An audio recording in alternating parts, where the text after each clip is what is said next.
this team, we're going to stand together and fight this disease. I come this way before, travel through the open door. Circumstances navigated the path, and life happened oh so fast. No, it got lonely. Sometimes you see, I know we couldn't make it. Even when I'm offbeat, I still land on my feet, and nothing can shake me, cause I know life took a hold. I never. This is where I am destined to be. I'm not ready to give up. I believe in the miracle of life. Life's a break for no rehearsal. Learn quickly, they'll come for your role. Games to play, can't take it personal, cause the devil is a liar. I'm telling you the truth. It's all in what you do. Some things you gotta do. Fight for millions. Take a second, see the blessing in it. With much expected, much is given. When I made the living, now I'm giving back to children. Never let the power come first before your happiness. Yes, you can be the best if you go the distance. Mix a little sweat with your persistence. You know that the best things are never instant. Just shine, let them see your brilliance. Get up, open up your eyes now. It's the moment of truth. No backing down. We're bringing it to life. Oh, for the children, it's a given. You gotta give it, be a blessing. This my personal statement. Run the game like I'm aces. Learn to develop patience, determined to be the greatest. Yeah, bobbing and weaving, they changing up like the seasons. Indigenous to the grind, so I do it for all my people. Jabbing the competition, back up against the ropes. You fighting for recognition, I'm fighting just to promote equality where we lack it. While cancer slowing our road, I'm confident we'll make it. We focus on common goals. Yeah, give back, give love, give something away. Never give up, stand tall to fight another day. 2 toes, 2 feet, I stand on the ground. I'm gonna wrestle and fight this final round. Life's a break for no rehearsal. Learn quickly, they'll come for your role. Games to play, can't take it personal, cause the devil is a liar. Tell you the truth. It's all in what you do. Some things you gotta do.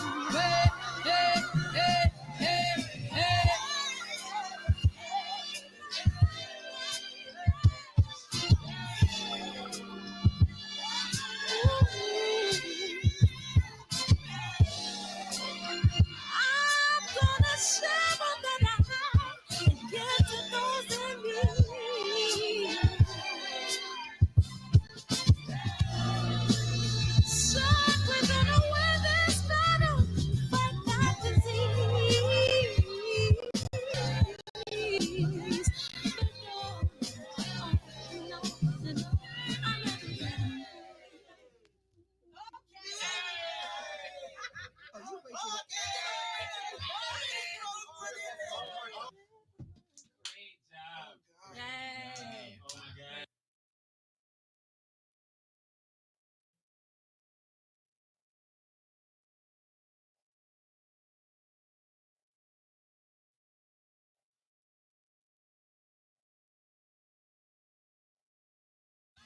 Cancer is killing, millions and millions of people.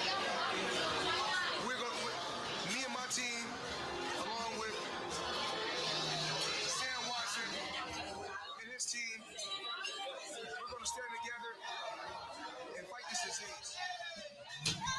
I come this way before, travel through the open door. Circumstances navigated the path, and life happened oh so fast. No, it got lonely. Sometimes you see, I know we couldn't make it. Even when I'm offbeat, I still land on my feet, and nothing can shake me, cause I know life took a hold on. Never. This is where I am destined to be. I'm not ready to give up. I believe in the miracle of life. Life's a play with no rehearsal. Learn quickly, they'll come for your role. Games can play, can't take it personal. Cause the devil is a liar. I'm telling you the truth.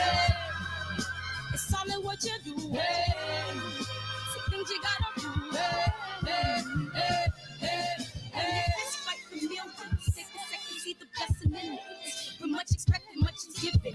When I make the living, now I'm giving back to children. Never let the power come first before your happiness. Yes, you can be the best if you go the distance. Mix a little sweat with your persistence. You know that the best things are never instant. Just shine up, let them see your brilliance. Get up, open up your eyes now. It's the moment of truth. No backing down. We're bringing it through like for the children, it's a given. You gotta give it, be a blessing. This my personal statement. Run the game like I'm ASICs. Learn and develop patience, determined to be the greatest. Yeah, bobbing and weaving, they changing up like the seasons. Indigenous to the grind, so I do it for all my people. Jabbing the competition, back up against the ropes. You fighting for recognition, I'm fighting just to promote equality where we lack it. While cancer slowing our road, I'm confident we'll make it. We focus on common goals. Yeah, give back, give love, give something away. Never give up, stand tall to fight another day. 2 toes, 2 feet, I stand on the ground. I'm gonna wrestle and fight this final round. Life's a fight for no rehearsal. Learn quickly, they'll come for your role. Can't take it personal. Cause the devil is a liar. Tell you the truth. It's all in what you do. Some things you gotta do.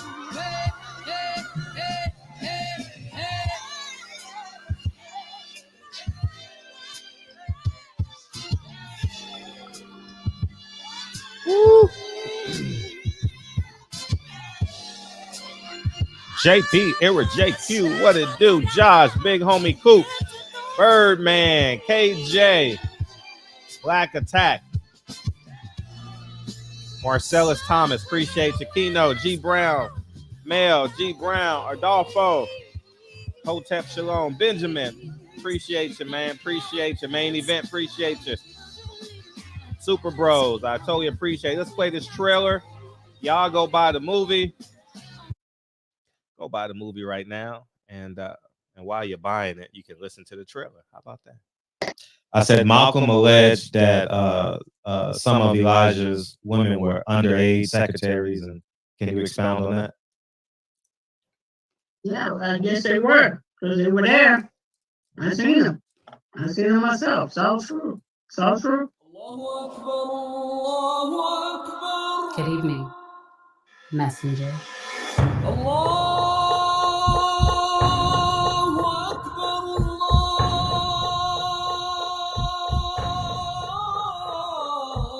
You convinced us that you were the last messenger.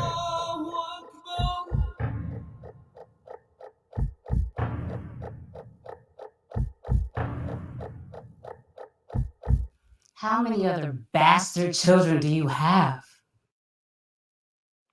Too many to count. Too many to count. How about that? Put them extra O's on it, man.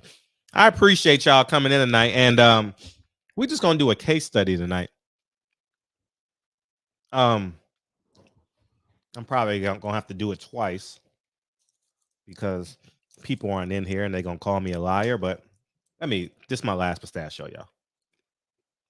Until someone calls in. Remember how I told you guys, if you're a PBC fighter, you need someone to negotiate on your behalf. Let me pull up the video. Shout out to Main Man Boxing, man. I had a chance to. He did like a 10-minute video today, and I watched it. It should be in my history. And remember, I told you guys that you have to have someone negotiate for you against Al Haymon. And y'all don't really understand it because you're not on the inside. It's kind of like if you bought a house, you have your real estate agent, and the person selling you the house has their real estate agent, because you don't want collusion. Because when you get collusion, it's only going to work out in the best interest of who's the leader of the collusion department, you know? So, yeah, made man. You began a guided meditation video with. I want y'all to hear something that was real interesting. I got to find it. And it was just real interesting what he said. We're going to find it together. How about that? Go subscribe to Main Man. And I want you guys to hear something. Made man here. I got to find it because it's going to set the tone for tonight. We may or may not get to Jay-Z, but I want to get to him too. That man, He was requesting more drug testing, and something was fishy going on there. That possibly y'all think I'll be using making his this arm up? in certain kind. Y'all gonna learn today. I should have time stamped it. They showed. Yeah, I gotta let it warm up. You know how YouTube lets you get in, and it's my movie, man. Go buy it. Go buy it. I said go buy it right now. What's up, young Merv? Go buy it. Go buy it. Go buy it. Go buy it. Go buy it. They say pistachios is good for your libido, you know. So, and it's a healthy salty snack instead of eating potato chips or peanut. Peanuts make me feel a little different, you know. So pistachios satisfies my my potato chip craving as well, you know. So as opposed to eating a whole bag of potato chips, I'll eat a whole bowl full of pistachios, you know. So that's how I eat it. But let me see as well, ready. You know. Let me see if this is ready yet. Okay, let's see. Up and knocked at your door. Solid proof. Not really want to go down to drug testing in their first fight.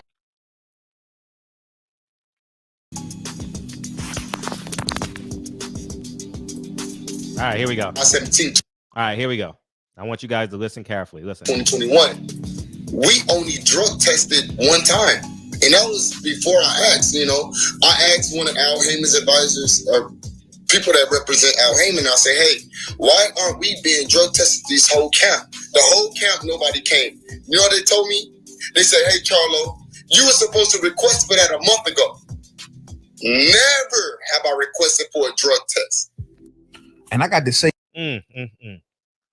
You say, why is that important, Fred? I'm going to show you guys. And y'all young fighters better pay attention. If you got a father out there, you better pay attention because I'm giving game tonight. I'm going to teach y'all a lesson tonight that hopefully y'all never forget. I'm going to speak in truth, and there we go. Can you guys see that? You see Brian Castano? He's on the PBC roster, right?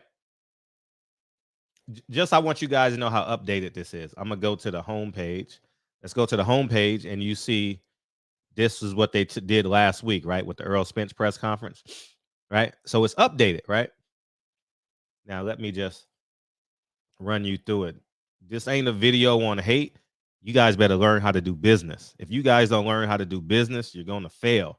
You're going to fail at it. You know, the same way you focus on your jab is the same way you need to focus on your business acumen, because Jermell Charlo failed miserably as it pertains to this. Now, you guys see Brian Castano? He's a PBC fighter. You see Jermell Charlo? He's a PBC fighter. Al Haymon's goal, since he has both fighters, is to do what? Get both of them in the ring. Do you understand? You remember how Don King says, I always walk out with the winner? Well, this is a prime example of it. Al Haymon's like, I always walk out with the winner, so it don't matter. Brian Castano, what don't you want? What do you need to make this fight? I don't want to do drug testing. He's a PBC fighter. Who pays for drug testing? The fighters do. Where do the fighters get the money from? Exactly. Where do they get their camp money from, right? Remember in the lawsuit, Terrence Crawford got $50,000 for his camp expenses. What's up, Corey Lee? It's ice season, baby. You know what it is. Go subscribe to Corey Lee Boxing. So this is a case study, and it validates everything that I tell you guys. Jermell Charlo fought the first fight without drug testing. Not because he didn't want it, but because PBC didn't want it. The reason why PBC didn't want it, because Castano didn't want it. And why didn't Castano want it? I don't know why he didn't want it. I can't speculate on that, But what I can say is Jermell Charlo got played. Jermell Charlo got played big time. And it's very obvious that fighters aren't woke. Because there's no way in hell in an undisputed fight that there's no drug test. You got 4 belts on the line. And I think it's incredibly, incredibly important that fighters see the big picture. People gonna say, "Oh, I trust Al Haymon." You can't trust Al Haymon. If Al Haymon has the other corner, how can you trust him? He's telling us everything you want to hear. He's telling you everything that Brian Castano wants to hear. He's telling him, but y'all not gonna get it until you retire. You're not gonna understand this until the fighters retire, and they gonna say, "Fred, you know what? You were right. You wasn't hating. You were right." And so I gotta wait about 5 to 10 years for this generation of fighters to retire, and then I'm gonna get my roses or my flowers, right? And so I'm very comfortable with that. But in the meantime, in between time, these fighters are getting played. And I know I'm speaking about Al Haymon, but this ain't just a PBC thing. This is a boxing thing. They're going to control you. They're going to manipulate you. They're only going to give you so much. You're not going to have 100% freedom, and you're not going to be 100% successful without the people that paid you. It's the truth, right? And that's one of the big issues with being an employee. When you're an employee, you don't set the standards. You know what I mean? What's up, Harry? And we got to see the big picture. And I'm here to give the big picture because I don't really have no horse in the race no longer. I used to be blindly supporting, kind of like how Malcolm was with Elijah Muhammad. Just blind support. But when you know the truth, you speak the truth. And the truth is, these fighters ain't got no protection on either side. And it's blatant. Jermell Charlo said it. He said he went to PBC. He said, you were supposed to request it a month ago. And he says, I ain't never requested it ever in my life. I ain't never requested it ever in my life. But now I got to request it. The reason why he had to request it, because fighter B didn't want testing. It's that simple. And because people are afraid to speak up because it's going to infringe upon their pay rate, their schedule rate. And it's just an awful time. You know what I mean? There's not much money, but Showtime is coming back real aggressive. They have a real aggressive schedule. How ironic. Showtime is about to drop a schedule this week or next week. They'll probably drop it for the Tank Davis press conference or something like that. But remember when y'all was disagreeing with me, who needs a schedule? Well, Showtime's about to drop a big schedule, y'all. And you heard it first. You heard it first here. All right. And but if you need help with it, you just go to L-Dub. L-Dub will give you a lot of intel. But yeah, they're about to drop a pretty good schedule. And let's see if they can sustain it, And yeah, testing and boxing is, I'm not taking sides, dog. I'm not taking sides. Manny Pacquiao, Keith Thurman said, well, that was a PBC fight. So, but he ain't, they said Keith Thurman said, shit, you can double do what you need to do in fight. I just want you in the ring. Remember he said something like that? I don't care. You could take 2 needles or something like that. I don't care. I just need you in the ring. And lo and behold, he lost. I don't know if that was the reason, but there's speculatory information, so. But at the end of the day, I'm going to tell you guys, if you're walking into the ring with someone that represents both sides and you don't have a manager, like, for example, Jamel Charlo doesn't have any representation. He doesn't have a manager. He doesn't have a promoter.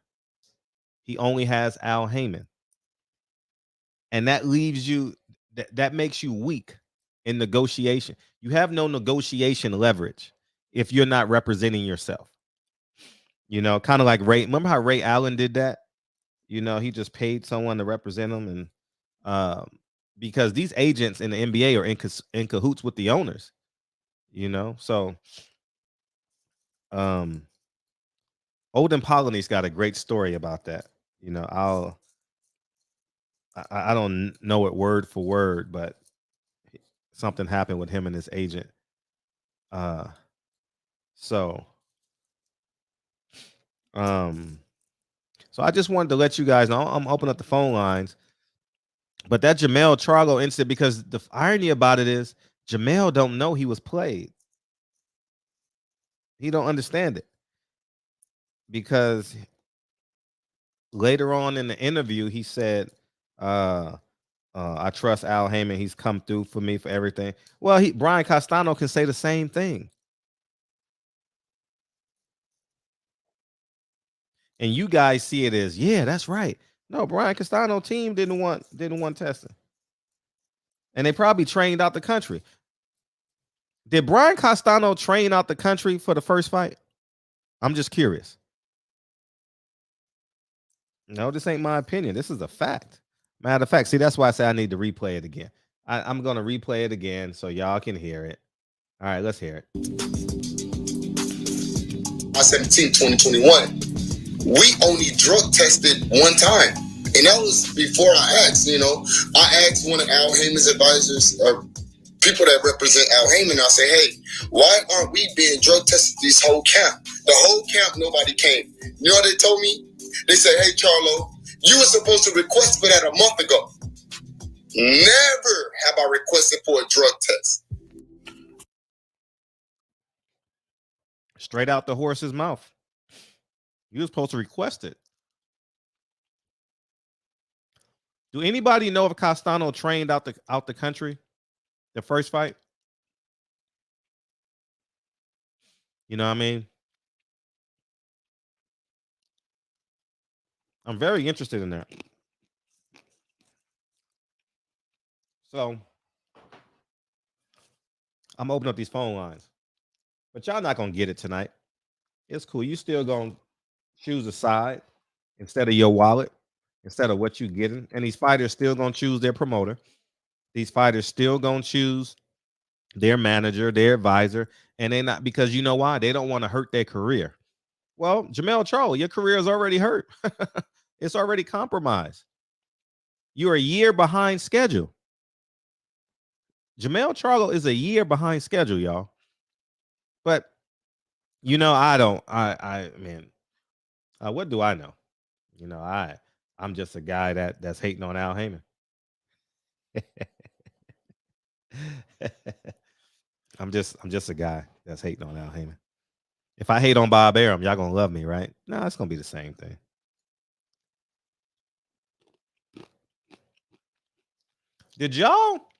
Let me ask y'all a question.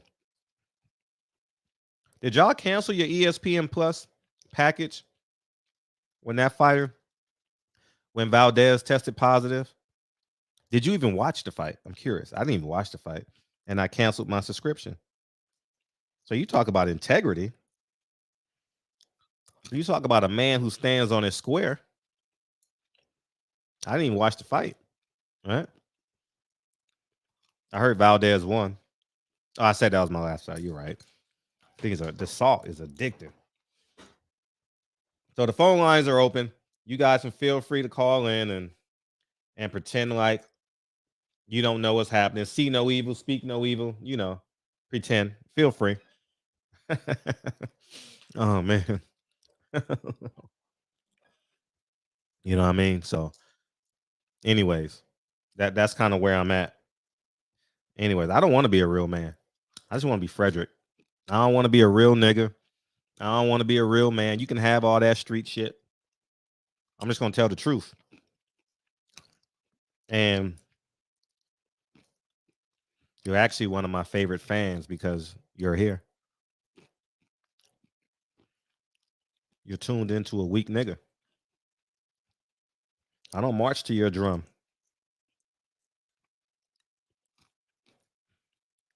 The truth is lonely anyway. You know what I mean? The truth is lonely. Thank you, champ. I didn't watch it. I didn't watch that shit. I mean, I knew who won and what happened because all I got to do is go to Blue Blood. Blue Blood, my man. Anything I want to know that I miss, I go to Blue Blood. Blue Blood drop videos once every hour. You know, but I don't want to be a real nigga no more. Real niggas crip walk. You know what I mean? Real niggas promote death in amongst black men. I don't want to be a real nigga no more. I just want to be Frederick Hawthorne. You know what I mean? He was a great father. You know what I mean? He was a good man, not a great man, a good man, but I'm gonna be a great father. I don't want to have a sit down man to man with you. Fuck you. I don't want to have for what? I'm a bitch. I don't want to talk to a real man. Now I don't want to talk to a real man. I'm cool. I want to be a bitch in Los Angeles. I'm comfortable with it. Me and my pistachios are straight. I'm cool. I'm cool. I'm gonna be a bitch in LA. You be a real man wherever you at. You know what I mean? I'm feeling great tonight, actually. You know what I mean? I got some business moves that are really doing well. Had a parent-teacher conference today with Lincoln. Lincoln's doing really well. You know, so that's kind of where I'm at with it, you know. So you can keep that meeting. I'm cool. I'm cool. I'm cool. I don't need to meet nobody. You know, hopefully Champside is doing well. I haven't really caught up with Champside. He ain't did no short videos lately because I've been on the move a lot. But Champside always drop. And I don't agree with Champside, but he comes with a lot of information that forces me to do research. You know, that says, okay, I don't think he's right there, but I'm going to do my research to make sure that I'm right. You know what I mean? And for that, I say that's cool. You know, that he challenges me when I disagree with him to go check my facts and sources. You know, so he's amazing. Champside's great. But yeah, I've been preaching this. Matter of fact, I think I just did a video on this about a month ago.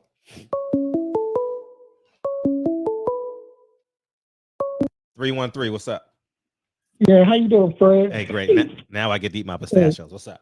Yeah, congratulations on your film coming out May 7th. May 19th. And, May 19th. Yeah, May 19th. I know you're going to blow it out the park. Yeah, I want to talk about Al Haymon and Charlo's.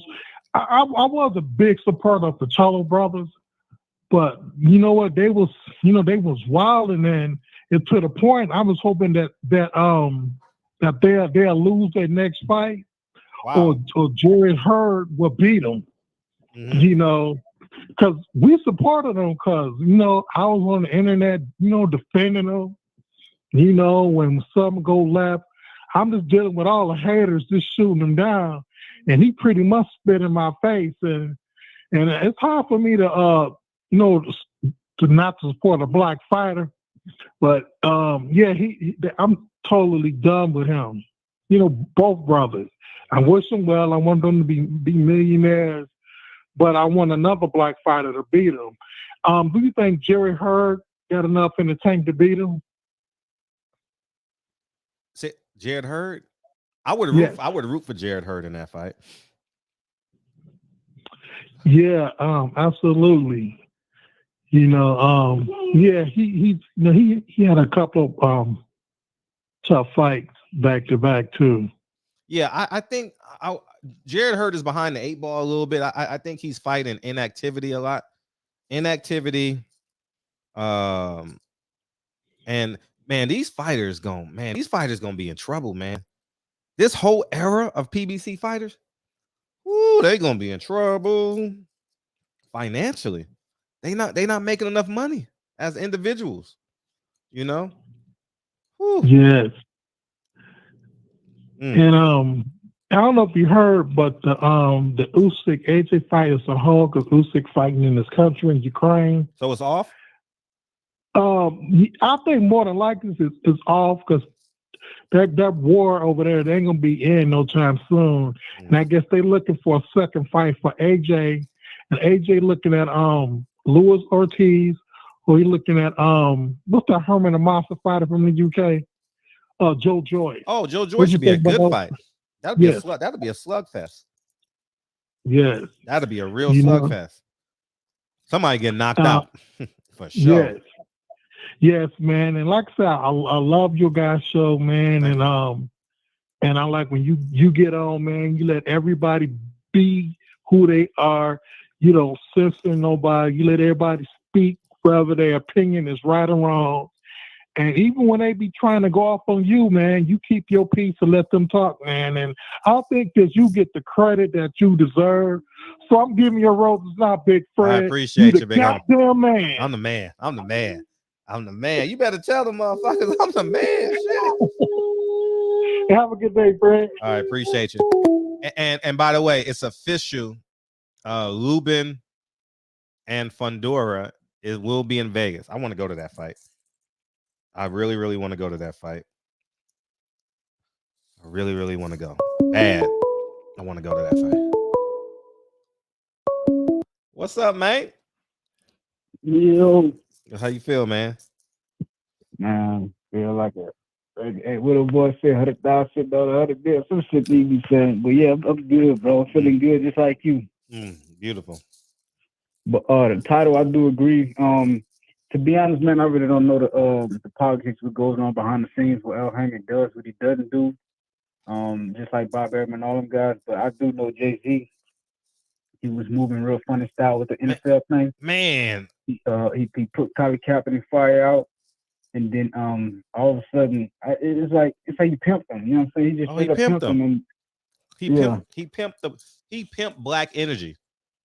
Yeah. He pimped the black culture. I don't even want to call it culture because as I'm raising my kid, I'm separating my kids from that. You know, like I don't play hip hop music. I don't play cursing and stuff like that in the house. And I know it's gonna. Now it is some good hip hop though. Not to cut you off, they got Kendrick, they got Cole, and yeah, you can find a lot of their music without rapping. Yeah. No. I when I say music, I'm talking about like kill a nigga, fuck a bitch, fuck a bitch. You know, like I don't play that in the house. Stereotypical hip hop, the stereotypical shit. Yeah. So buy Gucci, fuck a bitch, kill a nigga. You know what, Fred? I don't even consider that hip hop, bro. That's death culture. That's what I call it. Yeah, facts. Most of the music I listen to from the 90s, bro, like when it was really talking on some conscious stuff. And the few guys I listen to today, like I said, Kendrick Cole, it's not too many, but there's a few of them you should really go look for them. But yeah, I'm with you on that, man. And so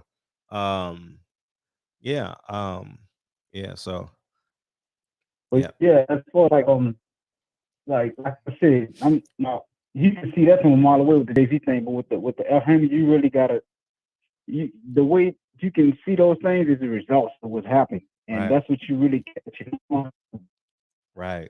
If everybody else with that, you don't really know the moves he's making, but you see the results of the moves that he did make. So it's like we like right on this coattail, but like that's crazy, bro. Like all the details coming out about what the Charlos and all that stuff doing, and they lost me as a fan, but I ain't gonna never root against no black fighter. I'm sorry. If especially going against somebody who don't look like us. But that's just inside the ring. But outside the ring, bro, no testing. All this stuff seems funny style with the Al Heyman thing. It was, man. It's just beyond me that there's not an uproar today. I don't like the Charlos at all. Like I don't. They disrespected my work ethic. I don't respect them on that level. I'm just saying it should be an uproar today. Yeah. But you know why it's not an uproar? Because he's know. black. Al Heyman's Yeah, black. If that was Canelo, oh man, no drug testing. It would have been. Oh my God. Oh my God. If it was Manny Pacquiao, oh my God, and it came out no drug testing. Oh man, if it was Tyson Fury,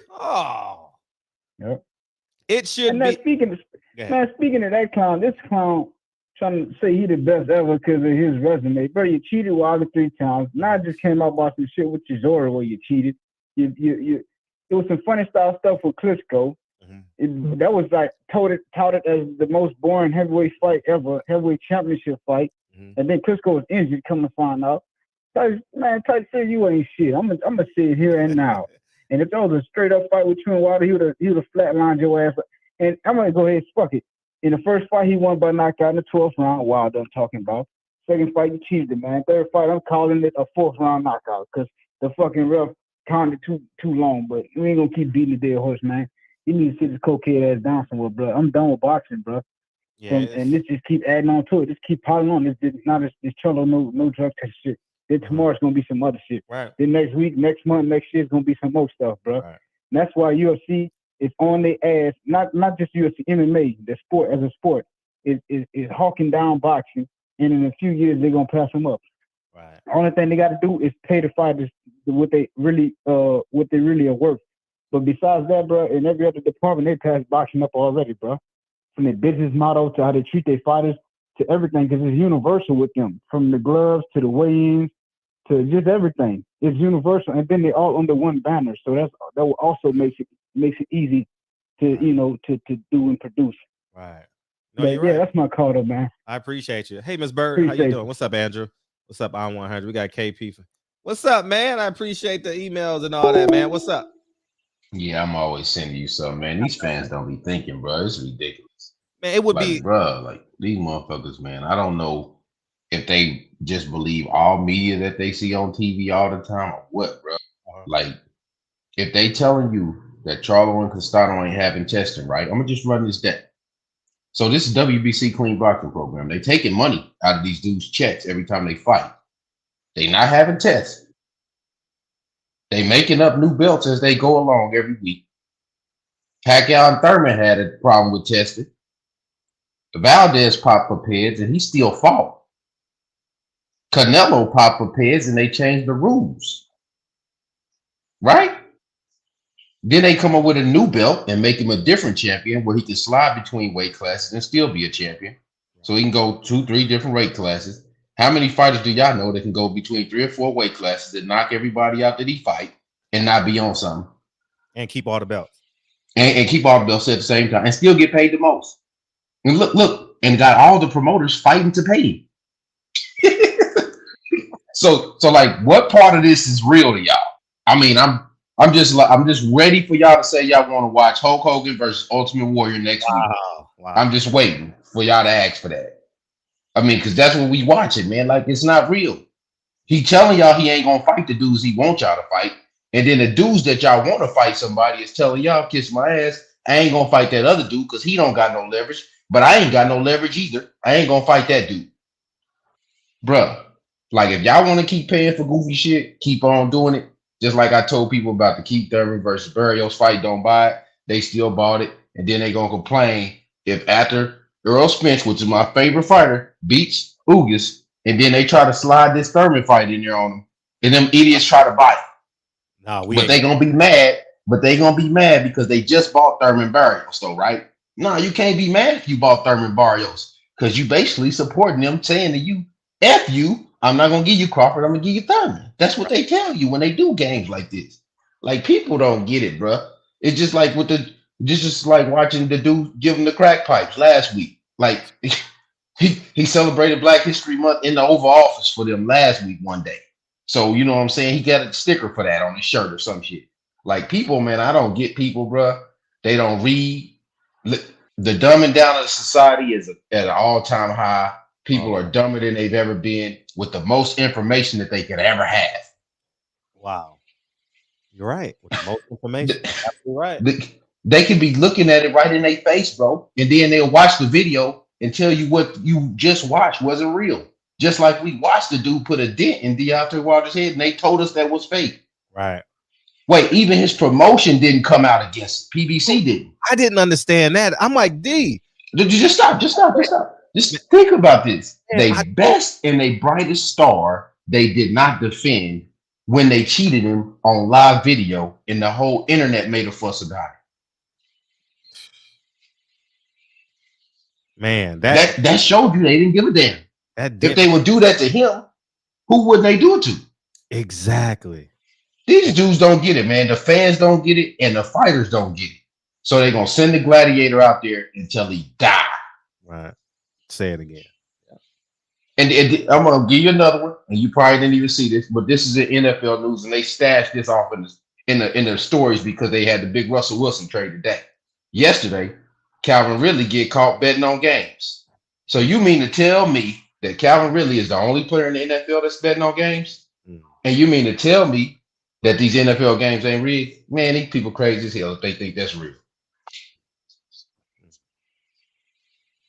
They got more money. They got more money to lose. Right. It's not a coincidence to me that the last 2 Super Bowls have been in home stadiums. It's not a coincidence to me. No, you're right. Not after they couldn't afford everybody to fly nowhere and they telling everybody we can't go nowhere. I mean, I don't know what the people need to see. I guess they need to see more. They didn't watch wrestling when they grew up, I guess, because I did, and I knew the shit was fake. Wow.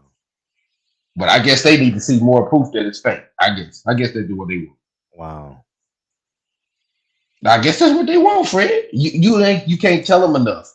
They not drug testing the dude. He gonna go in the ring and fight a dude for a championship belt that they paying a sanctioning fee and they paying a fee to get drug tested, and they not testing the guy. It's coercion. Wait, and then Devin Haney's paying for a belt that he can't defend. That's not a real belt that he's supposed to be a champion for, a belt that we see him put on. But it's not a real belt. But he's paying for it. He's paying a percentage of his purse. Right. But then another guy they gave a belt to that don't gotta ever defend one because he can move up between 60, 68, and 75. And then they talking about him possibly fighting a cruiserweight. And you telling me he ain't on something. I don't know what they need to see, bro. I don't. I really don't. What more can you show them? What more do you need to show them, Fred? I don't know. Tell me what you need to show them. I don't know. I mean, because they wouldn't believe it if it was in their face. Because I was on here during COVID, like, he got a dent in his head. Why ain't PBC saying anything about it? No, I'm a hater. When I talk about Bob Arum cheating, I mean, allowing Valdez to thing, I interview Bob and I hold him accountable. They rah, yeah, Fred, yeah.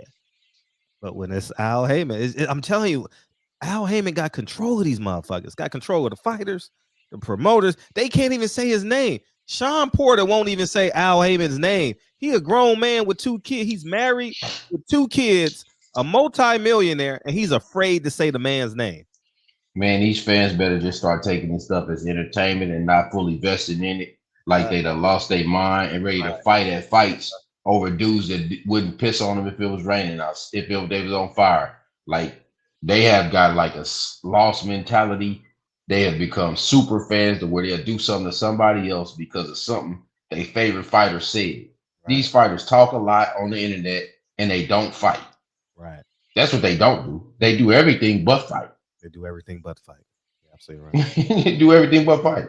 Yep. You know, I was having this conversation earlier. It's only like 2 guys that kept their word about what they was going to do, and that was Wilder and Spence, pretty much. Yeah. Everybody else is just talking about some shit all the time. Absolutely. Every week, Canelo moves another goalpost. If you fight this guy, I'll fight you.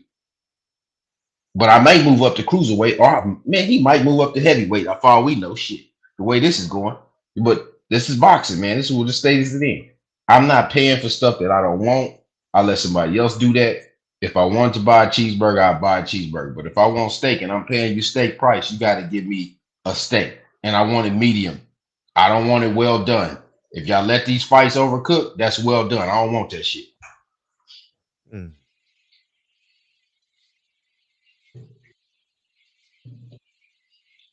Did this dude say Benny? What?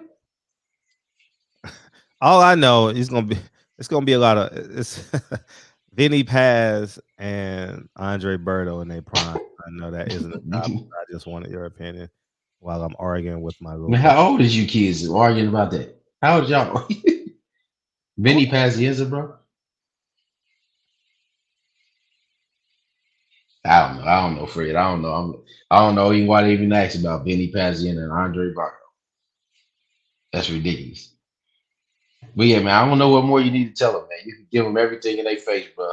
Right. Like I they just tell don't want to believe it. They don't want to believe it. They don't want to believe they'll it. believe it if it was a white man. They believed it when I was crucifying Eddie Hearn. They believed it when I was crucifying Bob Arum. They believed it when I was crucifying Kathy Duva. But they don't believe it when I do it with Al Heyman. I don't know. I'm telling you, they don't even know what he looked like. They don't know if he's Democrat, Republican, Christian, Muslim. Well, they know he's Christian because he goes to church with his mom. But he may not be Christian. I don't know. You don't know if he likes women. You don't know if he likes men. You don't know if you don't know nothing about the man. And you support the man blind. You might as well be a Nation of Islam member. You might as well. You might as well believe Muhammad's alive. Like, God damn. Man, it's just you can't do that, man. You just can't do that with something. Uh-huh. I don't agree with everything you say. Some things I agree with, some things I don't. Some people can't. It's like nowadays, people can't have conversations with people that they disagree with often. They have to be in agreement with somebody to even have conversations with them all the time. It leaves no room for them to grow their brain at all. They just stay in a space where if it's not an echo chamber for them, their thought process don't evolve. So they just stay there. But that's just what I see, man. I'm gonna drop off, let somebody else call in and chat, man. Where Cal at? He late. Yeah, he'll be here in a minute. Close to 9. He get off at 8. Yeah. Well, salute, man. I'll drop off and listen in, man. Appreciate you, dog. I'm gonna go with Berto. And but the biggest thing about that is you gonna have the option. You like Italian women, you like Puerto, because that fight's gonna be in Atlantic City, right? So you got Italian women, you got Puerto Rican women, and you got black women. It's gonna be a smorgasbord there in Atlantic City. So Bon Appetit. That's the that's the big that's the most important thing. You know what I mean? That's the most important thing is that it's gonna be Bon Appetit. You know what I mean? And you get to have a great time there. But I would yeah, Vinny. Yeah, you're right. Vinny Paz would beat him. Vinny Paz was a better boxer. But Berto in his prime before Victor Ortiz, he was kind of like Samuel Peters, though, you know? Um, whatever Samuel Peters, not Samuel Peters, Jeff Lacey. And they from the same city. How crazy are that? Yeah, Vinny Paz would beat Berto. You're right. You're right. That was just me, Fred, just talking. Yeah. I would hope for Berto to win. Vinny would win. But it would be a good time, though. Atlantic City would be jumping. You know what I'm saying? Oh, it would be a great time that weekend. You know what I mean? Oh man, you can come home Sunday and be like, man, I went to United Nations. You know what I mean? Yeah, Vinny was a champion before the car accident and after the car accident. So his will, it's impossible to break his will. So yeah, I would definitely. Yeah, you're right. You're right. I was just wishful thinking. Definitely wishful thinking. Uh, uh, yeah, man. So, um, yeah, that's where I'm at with this, man. Uh, is it all right? I'm gonna play the clip again because fighters, people. Oh shit! God damn! I flipping deleted it. Let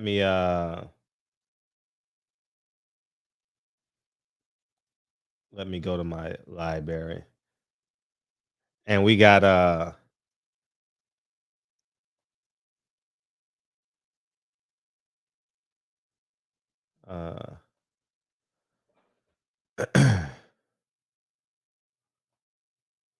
And I got to say, fight fans, man, if what he's saying is true. This song's on the commercial.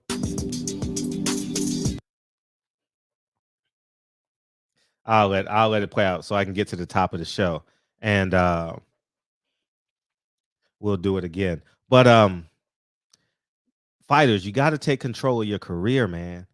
You got to bring in someone that will negotiate and protect you. You have no protection if you are negotiating with a person that hands out a check to the red corner and a check to the blue corner. His job is to get both corners in the ring. You understand? His job is not to leverage one fighter. So you're getting 50%, you're getting 50%, and we're going to come to an agreement. That's pretty much what happened. Well, and then you know what they do so it's no drug testing. They announced the fight late. Oh, we only got 4 weeks. They announced it in 4. We can't pay for drug testing in 4 weeks. You know what I mean?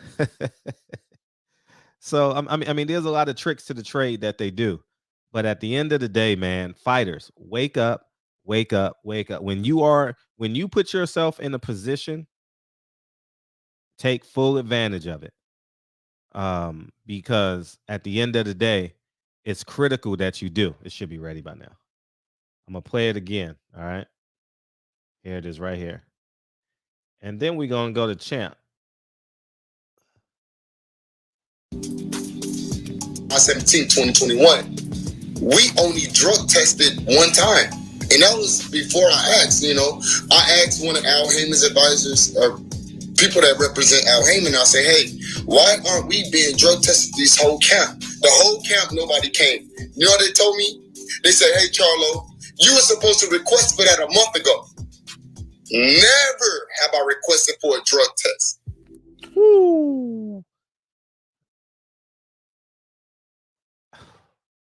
If that was Canelo, media would be having a frenzy with this. What? So he was set up? So Charlo was set up. You mean to tell me your 4-belt champion was set up? Never. He's been a champion for 5 years. You heard it from the horse's mouth. I told you a month and a half ago. You got to have someone negotiate on your behalf. Didn't I do a whole show on that? What's up, Gaither? How you feel, dog? Man, it's and remember when Charlo said, remember when Jamel Charlo laughed at Deontay Wilder? And I told him, you're going to be next, Jamel. I told you were going to be next. Look, he's just admitting it. He was next. He got railroaded, man. How the hell there's no testing in an undisputed fight for all 5 belts, right? Isn't that like the Super Bowl of boxing and all 18 divisions now?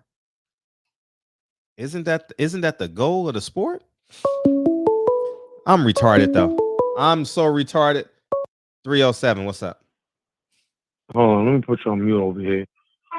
Yo, dude. So I'm taking life insurance classes, right? Real quick, is leaving a policy behind after one passes? Heaven forbid I pass away, but let's say I have a life insurance policy. Is that a way of creating an estate for your family? I'm asking.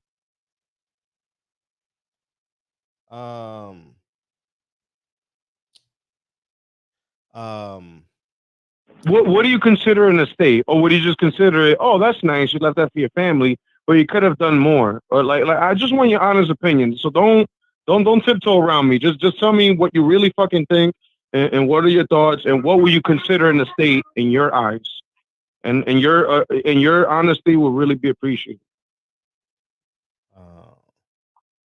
Ask me the question again. Okay, so suppose if I get a life insurance, and I get a policy on my name. Heaven forbid something happens to me. Right. I leave something behind to my children, spouse, what have you. Would you consider that an estate in itself? Never mind property, never mind business, just the lump sum of what they will receive from the insurance. What you would pay? you?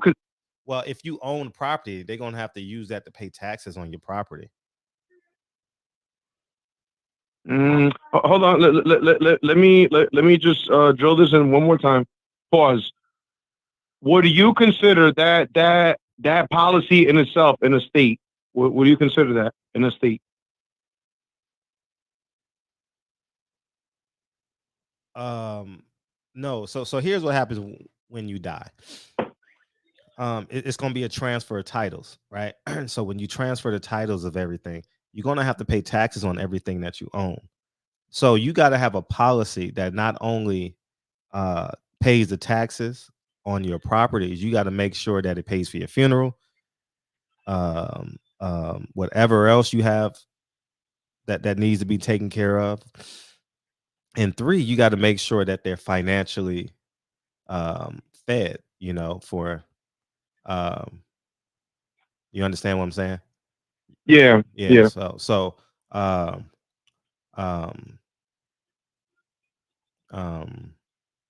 okay, so if you don't mind, let me inject this. So you are open-minded, and you would encourage black, brown, young, older men to go ahead and get a life insurance policy. You would encourage that. Yeah, I would encourage you to get a life insurance policy for sure. Hell yeah, because most I don't even have it. I'm not even gonna sit here and be a hypocrite. I don't even have it. I'm taking classes right now. No, you should. And one of the go ahead. No, you should. One of the things that the instructor told me was this is the easiest way to create an estate. And I was like, damn, I see what you said. Yeah, it's an an easy way to create revenue for after you die. Yes, if that's what you're asking. Yeah.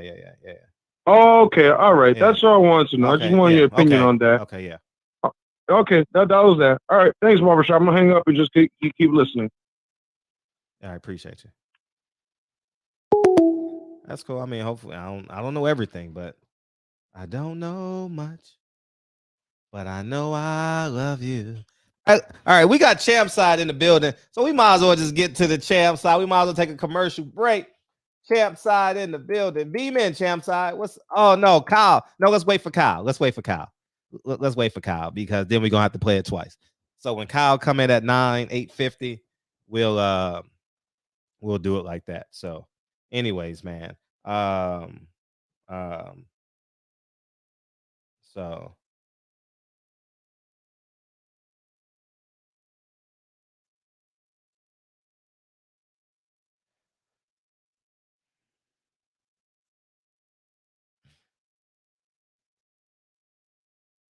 So yeah.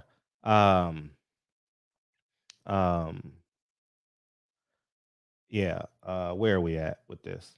You could have watched Boyce Watkins for that. Yeah. Yeah, you should go watch Boyce Watkins. Yeah, that's good. Boyce Watkins talks all that. Even though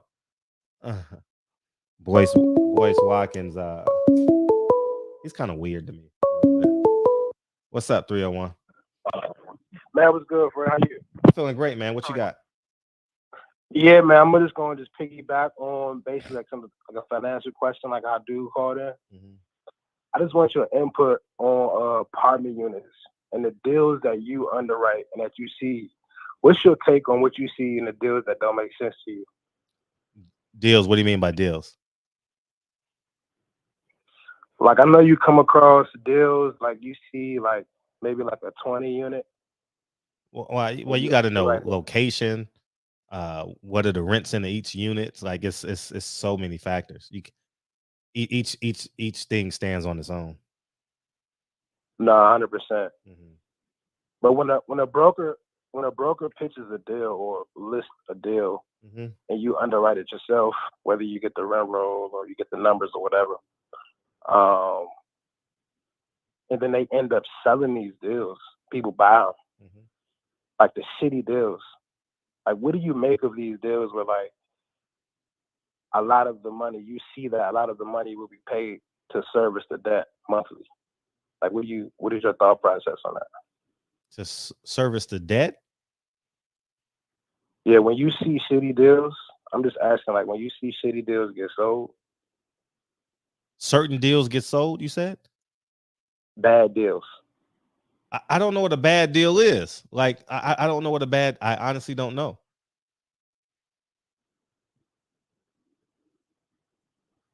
So how can I ask this question? So you come across, for example, a 20 unit, it's making a certain amount of money cash flow, but you know you can get it at a certain interest rate, right? Mm-hmm. But your return is bad. Like, it's low. Your attorney? So my question, can you hear me?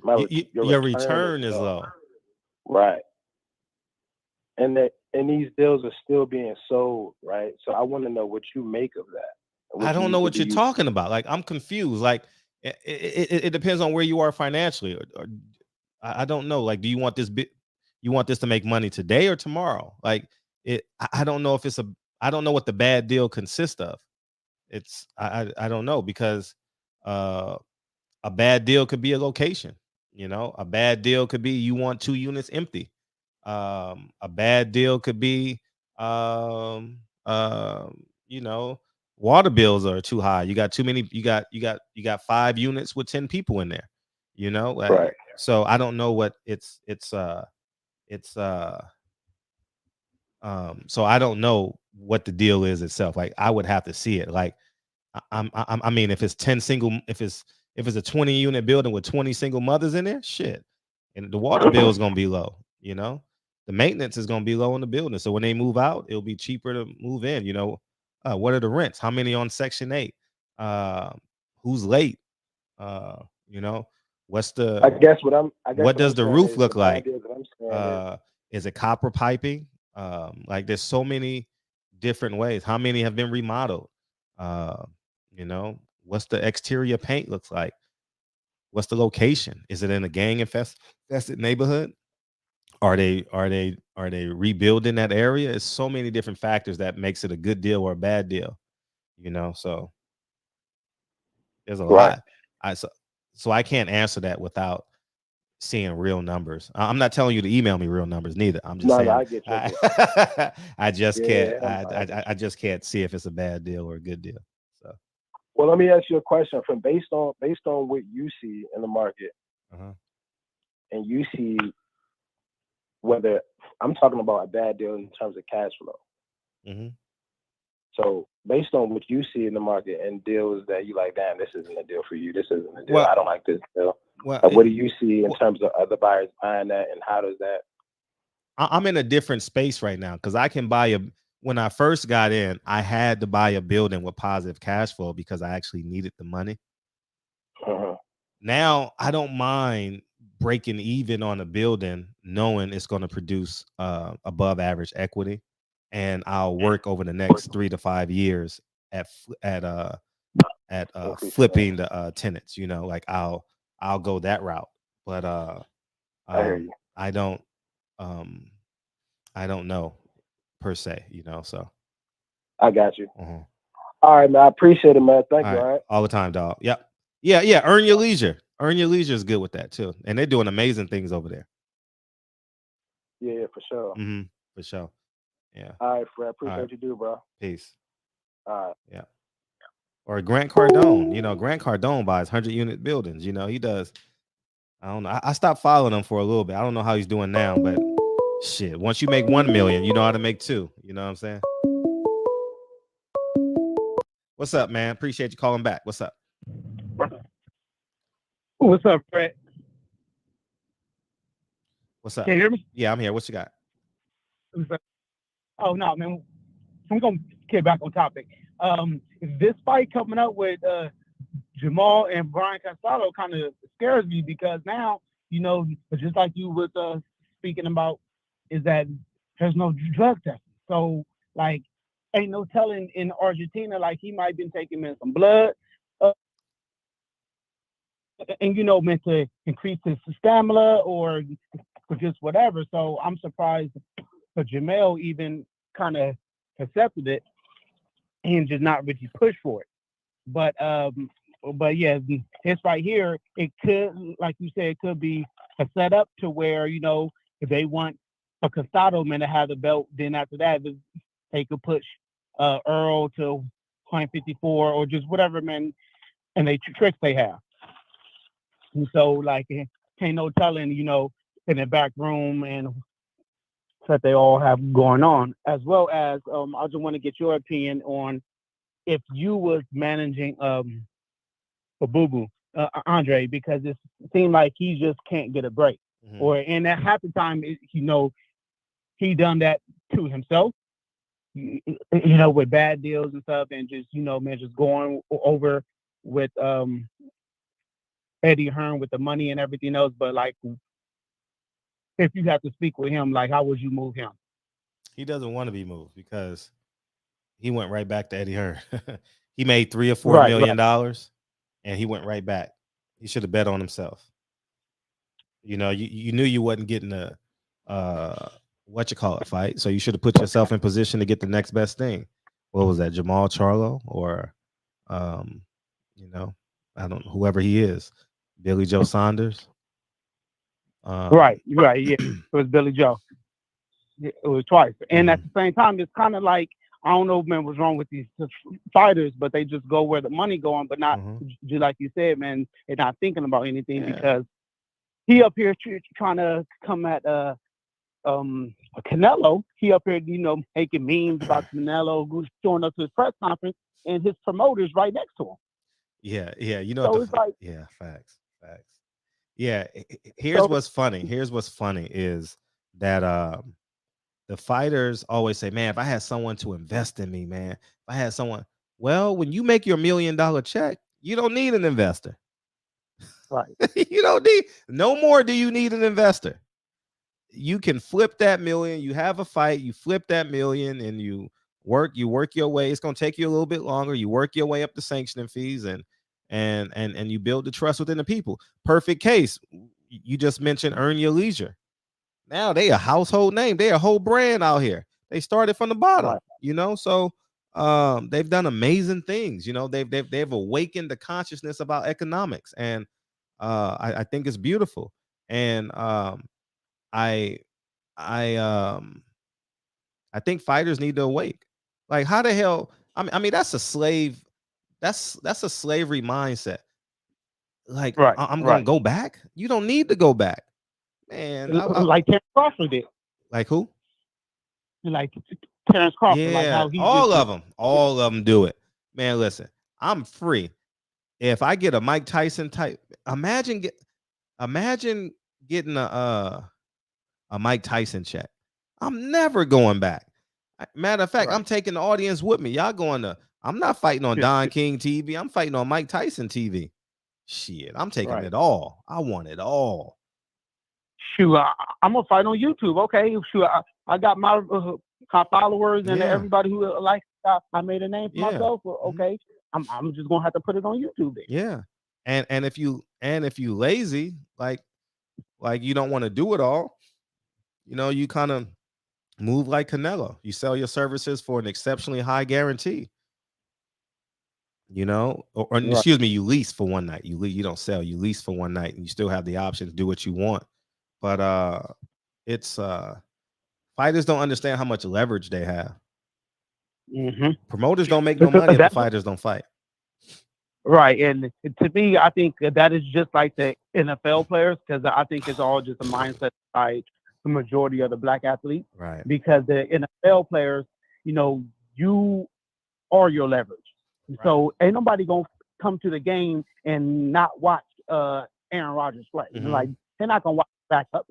Like, so you know, the media and all these other quote unquote sports announcers who don't know nothing, who never played the game, who never coached the game, if they up here to say, oh no, man, you don't have no leverage, man, the team have all the leverage. No, the player you playing have the leverage.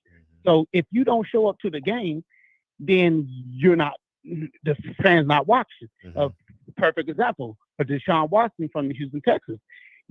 Even though that, like, he's got his legal problems, but he's still not playing. He's not playing, and guess what? People's not coming to the game. for people not watching the Houston Texans.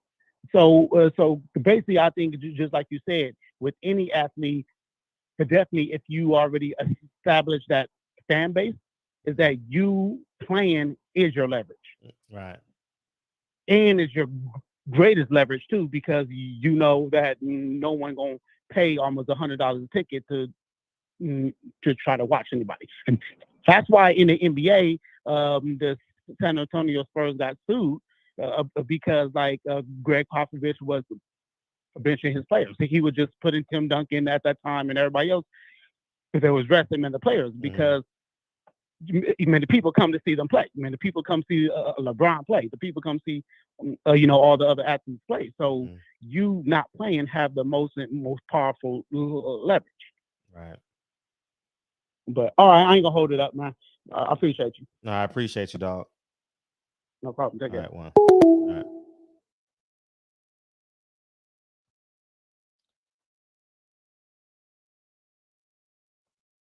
All right, there we go. All right. Yeah, man. It's the lack of leverage, man. It's these fighters better wake up, man. Fighters better wake up. And if they don't wake up, it's gonna be over. They gonna, man, listen, these fighters not gonna wake up, dog. Nah. And neither are the fans. Neither are the fans. In 20 years, we're gonna be saying the same thing. And there's gonna be a few of us that's gonna be more successful than we've ever been and have more power, more control of their life than they've ever had because they bet on themselves. And you never know it until you actually do it. And if you ever want to know what betting on yourself feels like, imagine having 5 Saturdays a week instead of having 5 Monday, Tuesdays, Wednesday, Thursday, Friday, Saturday, Fridays. You know what I mean? And that's pretty much it. And one day somebody's gonna wake up. One day someone's gonna say, I'm not getting my credit till I'm about 65. So about 20 years from now, I'm gonna get my credit. Fred, you were right. Yeah. A fighter gonna come in the shop and be like, man, I couldn't say it when I was doing it because I didn't want to mess up my fight dates, but you were right. You were right. And here's the irony. These fighters are so brainwashed. Jamel Charlo is so brainwashed that he doesn't believe Al Haymon had anything to do with it. Oh, he gives us whatever we need, whatever we want. Al Haymon, yeah, he's a good guy.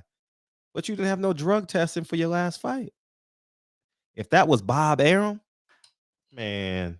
If that was Bob Arum with Oscar Valdez, oh man, this should be man.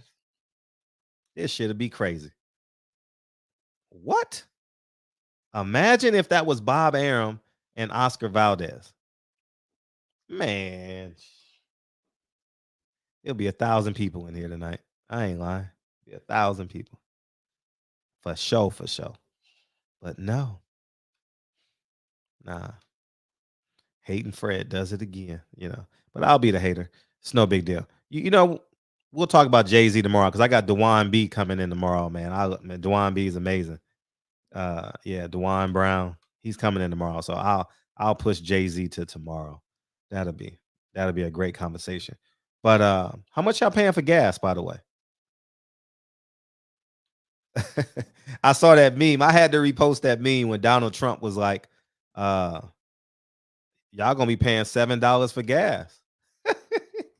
Lo and behold, we paying $7 for gas. How crazy is that? I did a video, but y'all ain't watched it yet. Man, your phone, it'll be ringing off the hook, man. All these pro-black people will be ringing off the hook. See, man, it's the white man. We'll be like, I'm gonna get you sucking this motherfucker. You know what I mean? $5.79 in Richmond. Oh, Richmond, California. Oof. In Richmond, Virginia, $5.79. That would be you paying $4.15. Man, I saw $6 a day. I was like, God damn, man.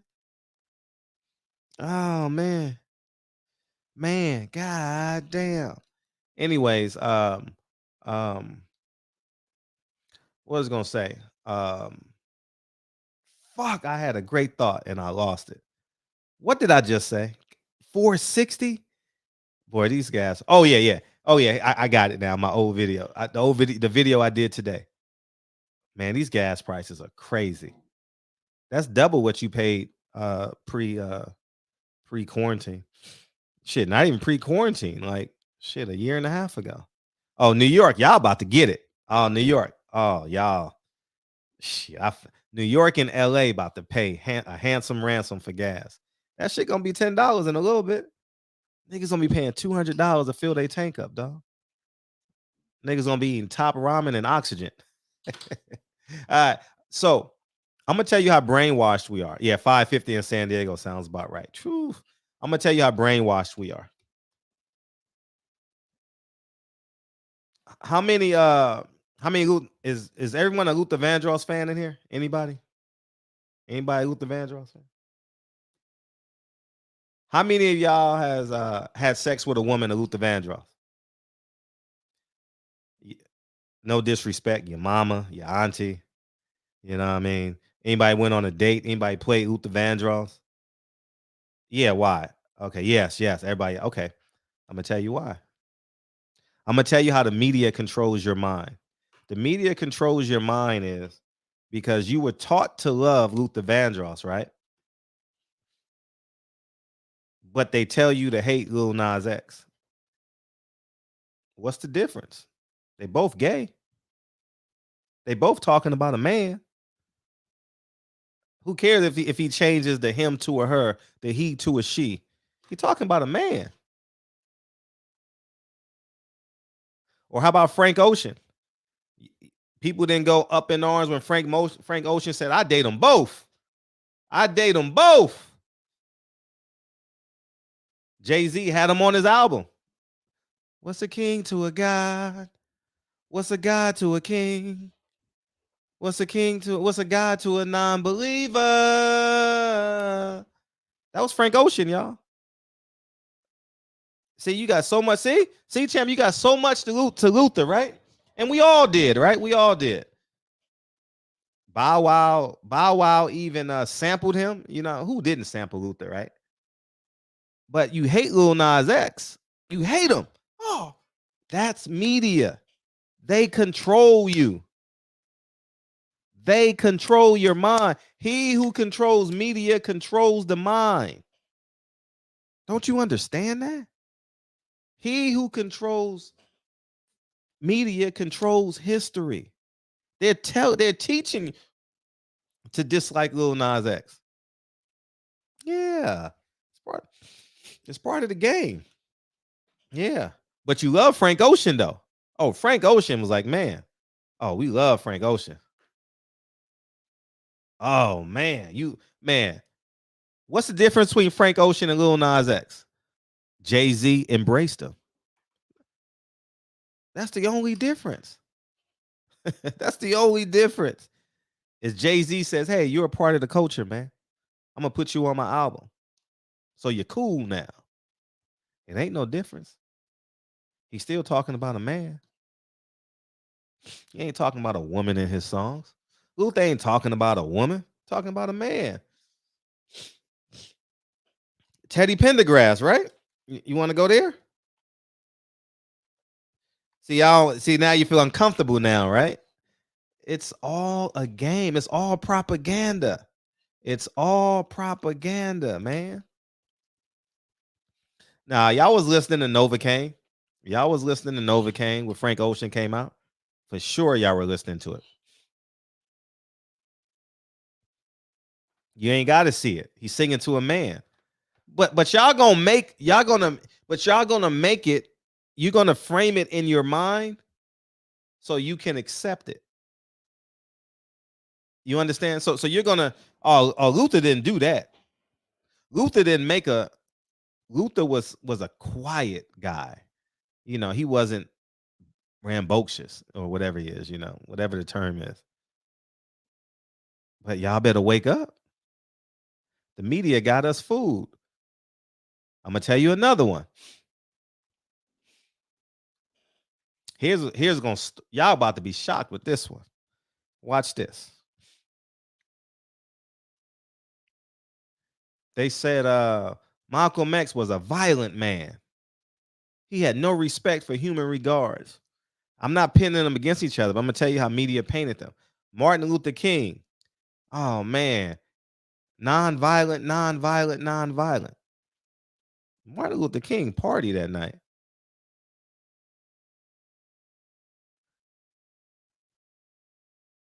Malcolm X went upstairs to his hotel room and prayed and ate one meal and talked to his wife and media before he went to bed.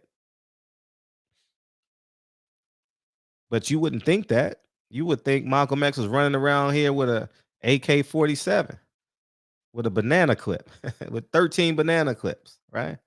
You see how they train your mind to make you believe something? Or how about this one? My last one.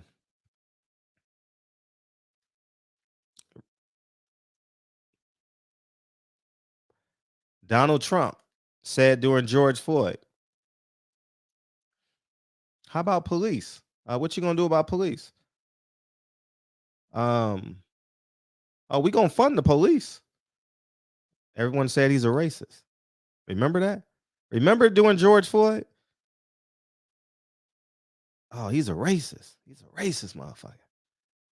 How the hell can you say you're gonna fund the police? Okay, now when Joe Biden says it last 2 weeks, a week and a half ago, he's a hero.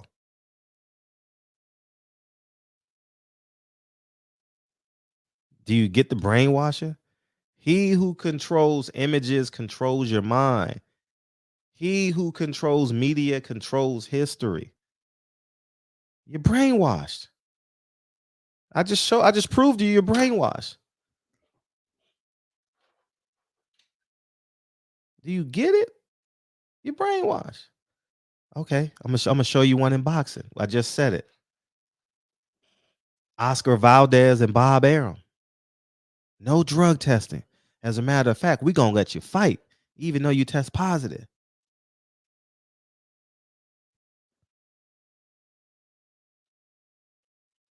Al Heyman, Jamel Charlo. No drug testing in my fight. But it's okay. We're gonna ignore that. You see what I'm saying?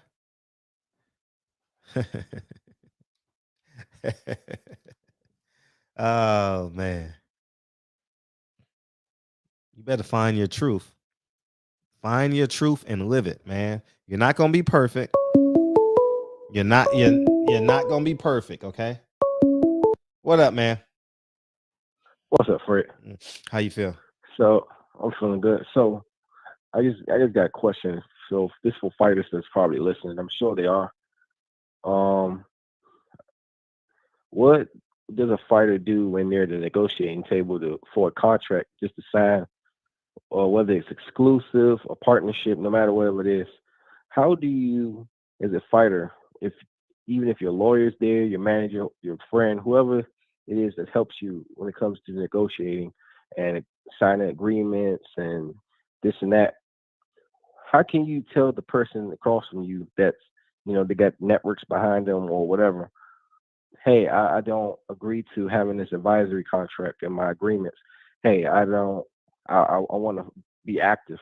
I want to be put in my contract. I want to be fighting 3 times a year. And I want to have drug testing either 2 months before I fight and stuff like that. And I want it on my contract because I've heard Breadman said that he was able to find a way to get J-Rock whoever he fights, they have to agree to what I think 2 months or 3 months in advance to drug testing before they fight. So I'm just wondering how do you do that?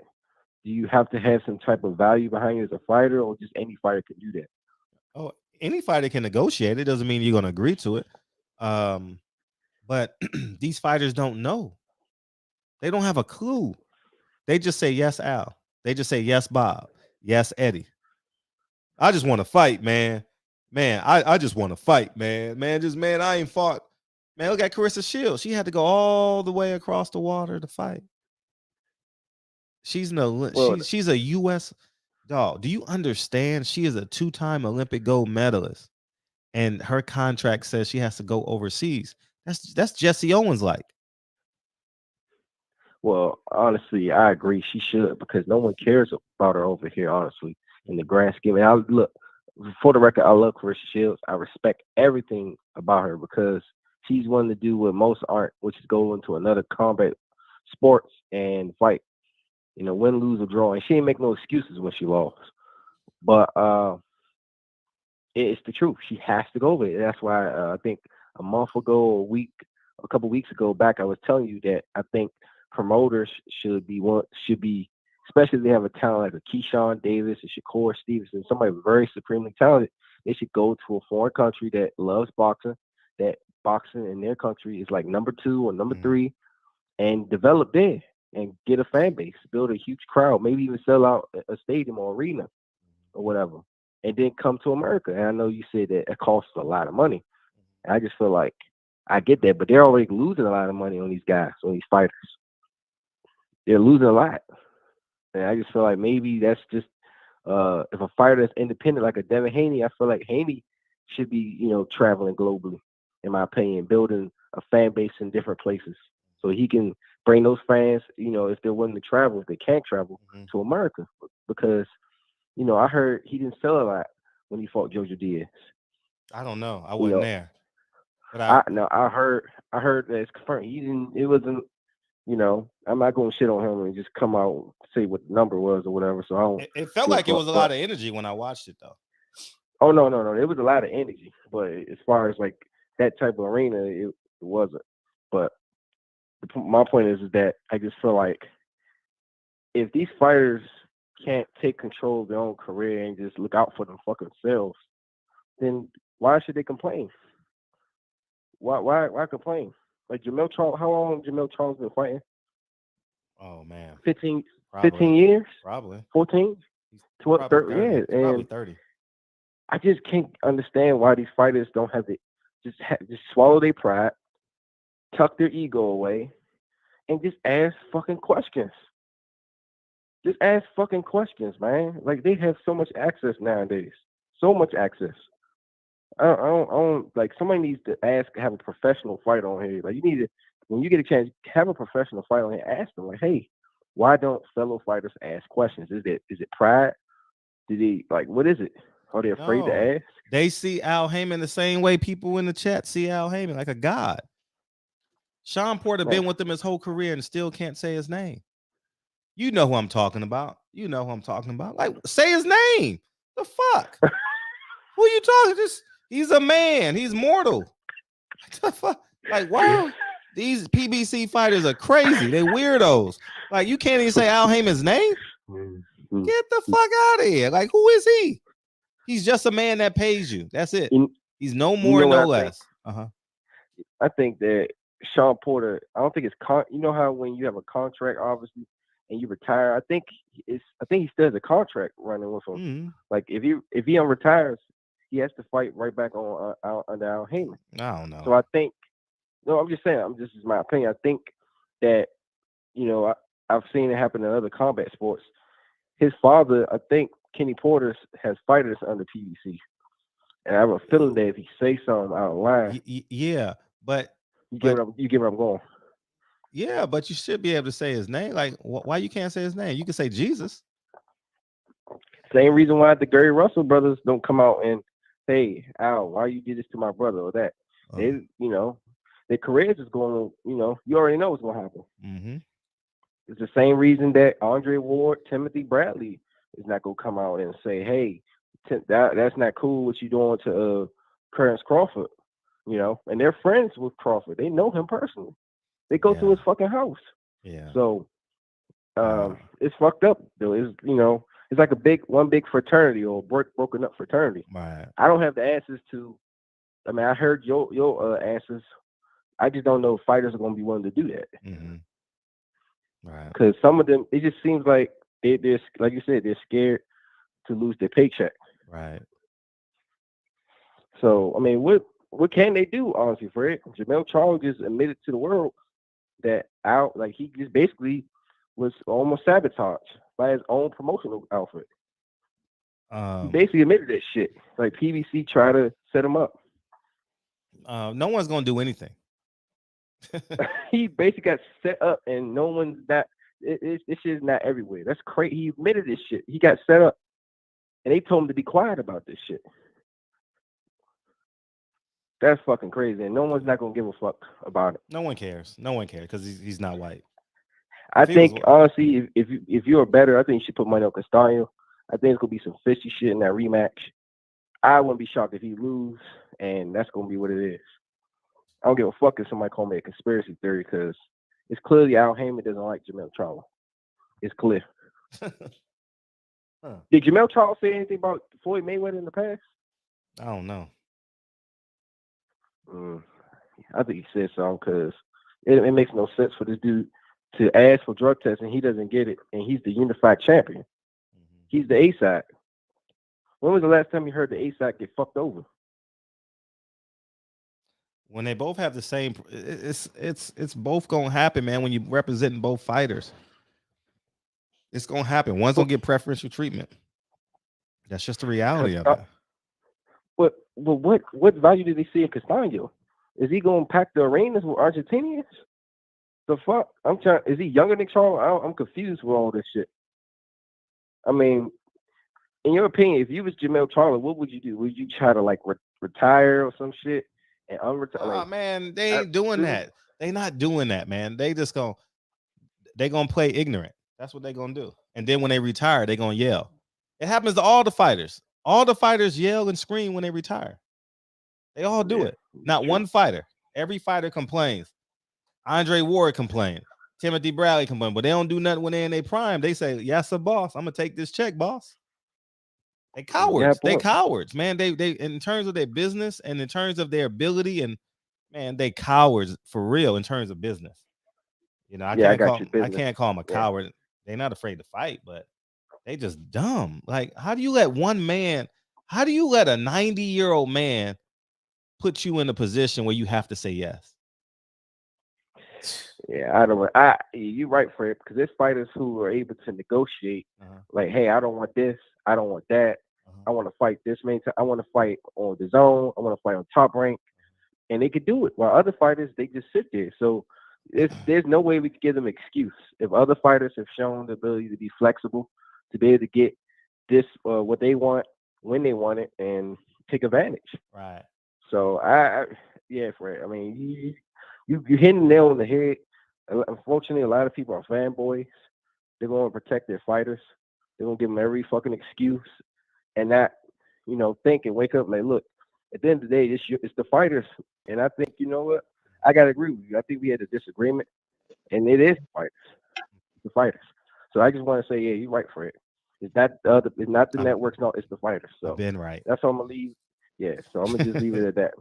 Appreciate you. All right. Appreciate you, dog. No problem. All right, peace. Hey, what's up?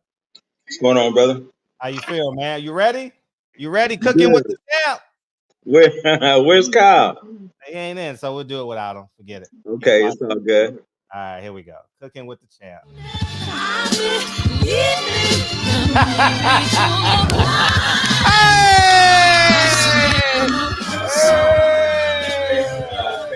Put it in for another week of Cooking with the Champ. Oh shit! Oh shit! With asparagus and garlic flavored mashed potatoes. All right, be right back. Okay, I've already prepared the salmon to go in the oven. Here, let me show you the best way you want to prepare your salmon is with the skin on it. Okay, the skin actually acts as a barrier, and it keeps the salmon together, and it also holds the flavor, a lot more flavor, and my thing is ultimate flavor. So skin serves a purpose. So it's good to prepare your salmon with the skin on. Okay. All right. So we're ready to go. We're gonna go ahead and put this in the oven. And it'll be done in no time. Okay. Your mashed potatoes, like what I've already done. What I've already done is chop them up. I have them in the water and they're boiling. Okay. All right. Okay, so we're gonna go ahead and get the asparagus ready, and I'll show you how to do that in a second. Get asparagus. The stalk has like about 1.5 inches of the stem. Is hard. You don't really want to cook that part, so you just cut that off. Once you get your asparagus together, what you want to do is want to be sure to coat them with a good cooking oil. Okay, I use avocado oil, very good. Doesn't become like the other oils, doesn't become volatile at high temperatures, but very good oil to cook with.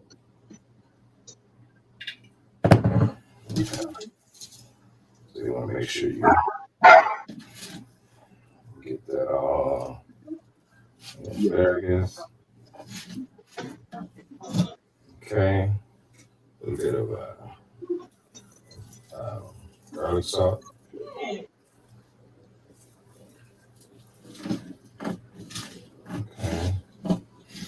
get that on there. Real good. All right, and one more thing that I do is to, again, my thing is ultimate flavoring. So I always use a little bit of Worcestershire sauce. Okay. And that's going to, you're going to marinate in that while they're cooking. All right. And there you go. I'll put these on. All right. You want to take lemon, and that's really good for your salmon. Okay. Then want to turn your stove off and just put it back in the oven for about 5 minutes. Make sure you turn your pour the water off your potatoes. You don't want them mushy, you just want them tender. So you put your butter in there. Now I use almond milk because that whole milk is really not good for you to ingest. We're the only species that drinks another species' milk. Not healthy at all. So almond milk is really better for you. Now I know everybody don't drink almond milk, so you may drink whole milk, but just a little knowledge, just so you know, almond milk is better for you. All right, I just mash these. Now what I also do is, so that my potatoes are really smooth, I do a lot of the whipping with the masher. I don't take a spoon and get in here. I do the whipping with the masher, and that really gets your potatoes really smooth. When I'm done with this, you won't see any lumps. It'll be real smooth. All right. Now my asparagus should be about ready. They're definitely ready. So you don't want to overcook them. All right. Now, I'm going to show you I didn't hit my top. I can't find my top. So this is kind of a trick, because you want to contain the heat. So you can always use foil to do that. Okay, but they're ready. Finish whipping. All right, a little bit of seasoning. And be done here in a second. All right. And we're done. So salmon, our favorite potatoes, mashed potatoes, and asparagus. All right. Time for the taste test.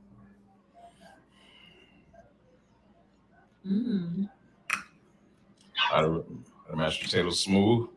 Really smooth. Really smooth. All right. Mm-hmm. All right. So that's it for this week of Chicken with the Champ. And I'll see you next week.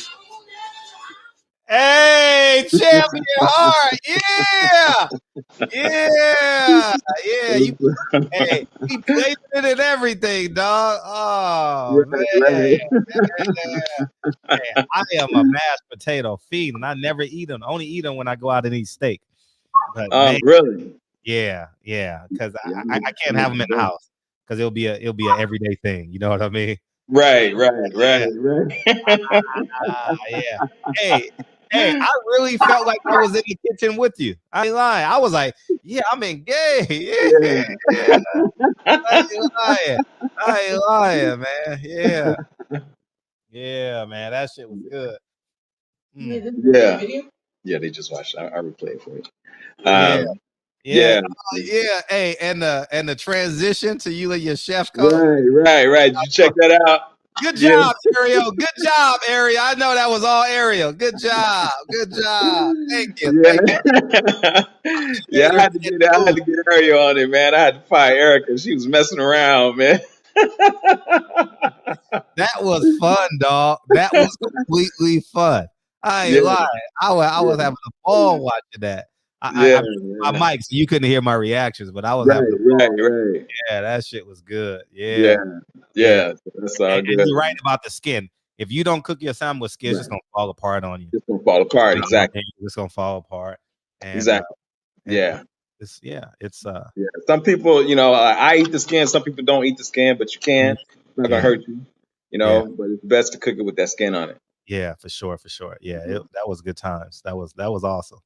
Yeah, most definitely, man. I want some mashed potatoes now.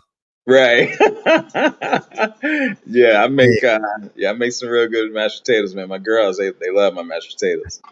Hey, West Virginia says I want some mashed potatoes. Right. Remember we was doing sweet potato pie? Someone came and said sweet potato. Right.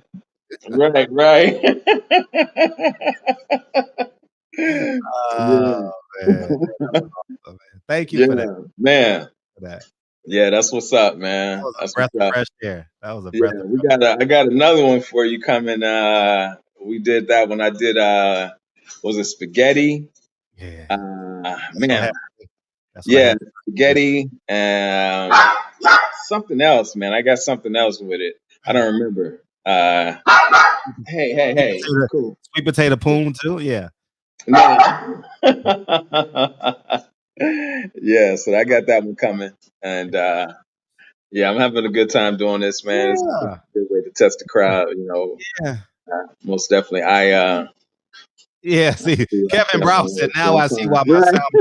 Hey, as soon as you cup it with your fork, it's over. It's gonna fall apart. It's gonna fall apart. You know what I mean? Yeah, and you're gonna have a lot of inconsistencies too. You're gonna have a lot of like a piece of it's gonna be done, right? It's not gonna be done. So KB, that's why I'm doing what I'm doing, man. So I can teach brothers how to, how to do their thing. What's up, Kyle? Fred, you ain't shit, man. We waited. It's 9:11. We waited. He came in at 9 o'clock. I was about to do it at 8:30. I was about to do it at 8:30. God damn. Hey, I was asking you to drop that link 100 times, Fred. No, you didn't. Yes, I did. Oh, you must have been on the other channel. You know what happened? You know what happened? Dre came in too, because the printer's in here. So Dre is printing something in here right now. So that's what it was. Yeah, tell us anything, man. You you robbed me of cooking with the champ, damn it. Great jacket. Hey, great fucking jacket too, by the way. Now you need your hat. Hey, but didn't I say we was gonna do it early? And what did I say, champ? You said wait for Kyle. At 9 o'clock. I waited till 9. Appreciate you. Yeah. Listen, these kids were unruly. I got home a little early today. These kids were unruly, man. I couldn't get them down. They was daddy. I couldn't get them down, man. I got them down at 9 o'clock sharp, right? So that I could come to, get the link and shit. And the link wasn't in the chat. I said, oh shit, the link ain't in the chat. And I had said, man, drop the link. And then you was like, man, Colin in here. And then when I said that, a bitch. Oh, I seen this champ do his dance and shit. Oh man. That was great.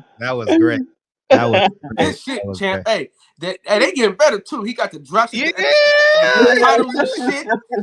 Man. Hey, you know what I'm gonna do? I'm gonna download it. Maybe I can upload it separately. Let me see if I can do that. But yeah, I can. But yeah, very. That was awesome. Be cool. That was great. Hey, Champion Heart, control that damn dog, man. Dog was barking all in the damn video. She left the puppy out here. She went back in the room and left the puppy out here to bother me. Yeah, man. We're gonna lock that dog up, man. Lock that dog up, dude. Hey, come here. Yeah. That dog has no respect for you, Champion Heart. Yeah. Hey. Look, see, no respect for his male owner, man. Come here. Erica. Yeah. Hey. Come and get him. Yeah. Hey, real quick, Fred, I don't know if you heard, man. I want everybody to give a prayer out to Troy Graham. He's not doing real good. What happened? Don't really know what happened. Reggie O dropped a video, and he said that Troy had beamed in from the hospital night before last, I think, or last night. Wasn't doing really good. It's not COVID, man. It's something else. Oh, we definitely gonna pray for him. Yeah, 100%. Troy the contrarian, man. Yeah, I mean, you know, he comes in here trolling and all that. It's cool. It's cool. That's all good. That's all good. Yeah, he's still a good guy. If you ain't talking about boxing, Fred, I mean, you'll have the best conversation with him. Soon as you start talking boxing, it's like, get your ass out of here, Troy. Goddamn it. Right, as soon as you talking about some life shit, hey, if we talking about some life shit, man, bring him along. You talking about anything else? Get your ass out of here, Troy. Shit. Right. Yeah, most definitely.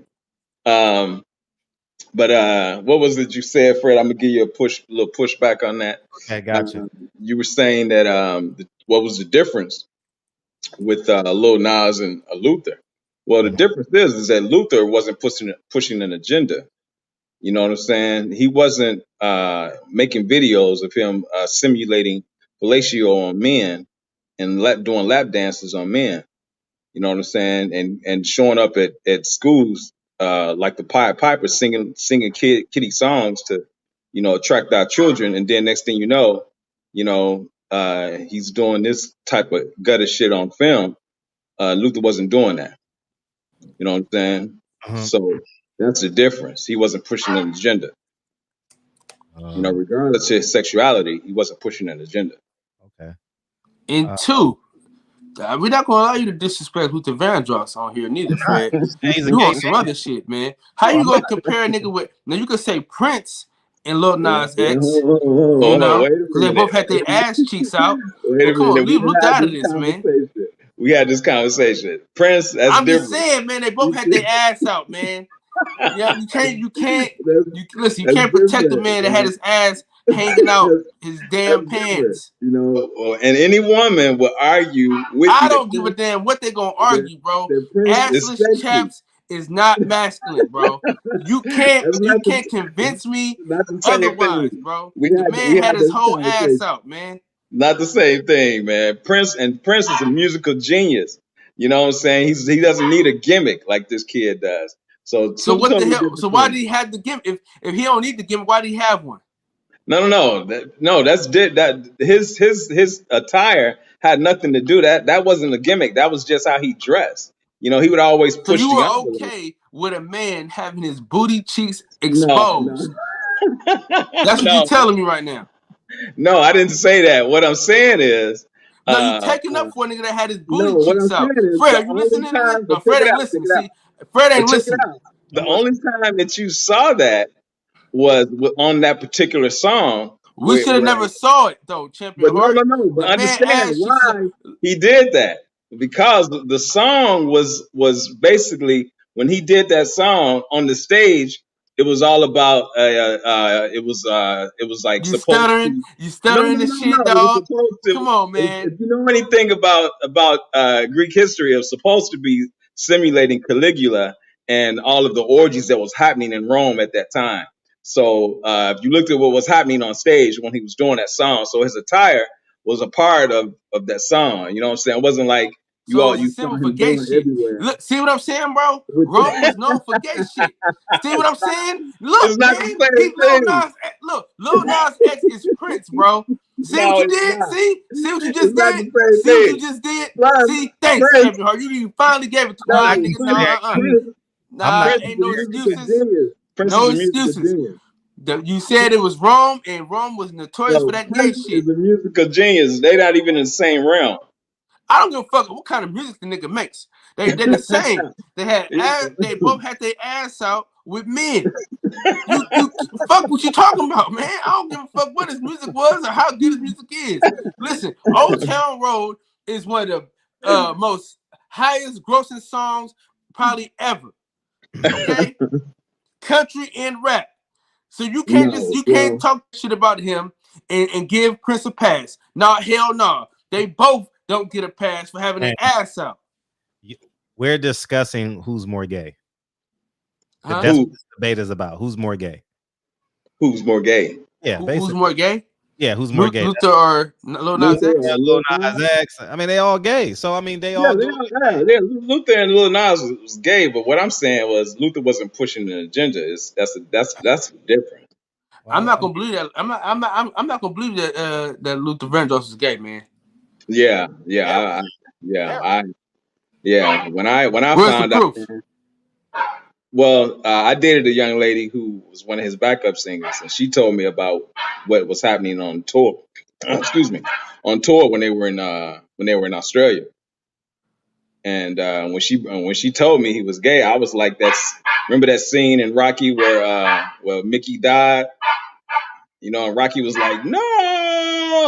That's how I was when she told me Luther was gay, because you couldn't have told me Luther was gay. I was like, you, Kyle, ain't no way.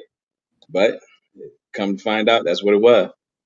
You know, Luther Vandross, he's responsible for my very existence. My mom and my dad met at a Luther Vandross concert. Yeah. So without Luther Vandross in the Snickers bar, there's no Kyle Davis. You know what I mean? Yeah. Me and my Ariel wouldn't be here if it wasn't for Prince. You know, me and her mother, was at a Prince concert when she was pregnant with her. So it is what it is. But listen, okay, let's say this. All these niggas were questionable. Okay? All of them. Luther Vandross was just the least questionable out of all three of these niggas. Like seriously. Like Lil Nas X is Luther one, came out and admitted Prince it himself. number 2, and then we'll go Luther Vandross. No, but Luther came out later and said that when you saw his weight yo-yoing like that, it was because of issues he was having in his relationship. Listen, man. Hey, listen, man. He didn't have his ass out on national TV. Okay? I don't fuck all that other shit, man. Those two niggas are the gayest. Once you got your ass cheeks out and let niggas get close to you while your ass is out, come on, man.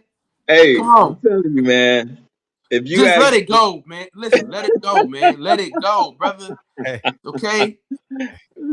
Hey, you know what's crazy, Fred? Old niggas like him, they talk about how gay skinny jeans are and shit like that and all this extra shit, but they praise a motherfucker that had his ass cheeks out, bell-bottom chaps with his ass out, Fred. Bro, I'm telling you, bro, it was not the same, man. Ask anybody in the chat, they tell you, man, it ain't the same. What's the difference if a man so if Chris Brown gets plenty of women, he probably just gets as many women as Prince, right? Okay, right. And Usher too.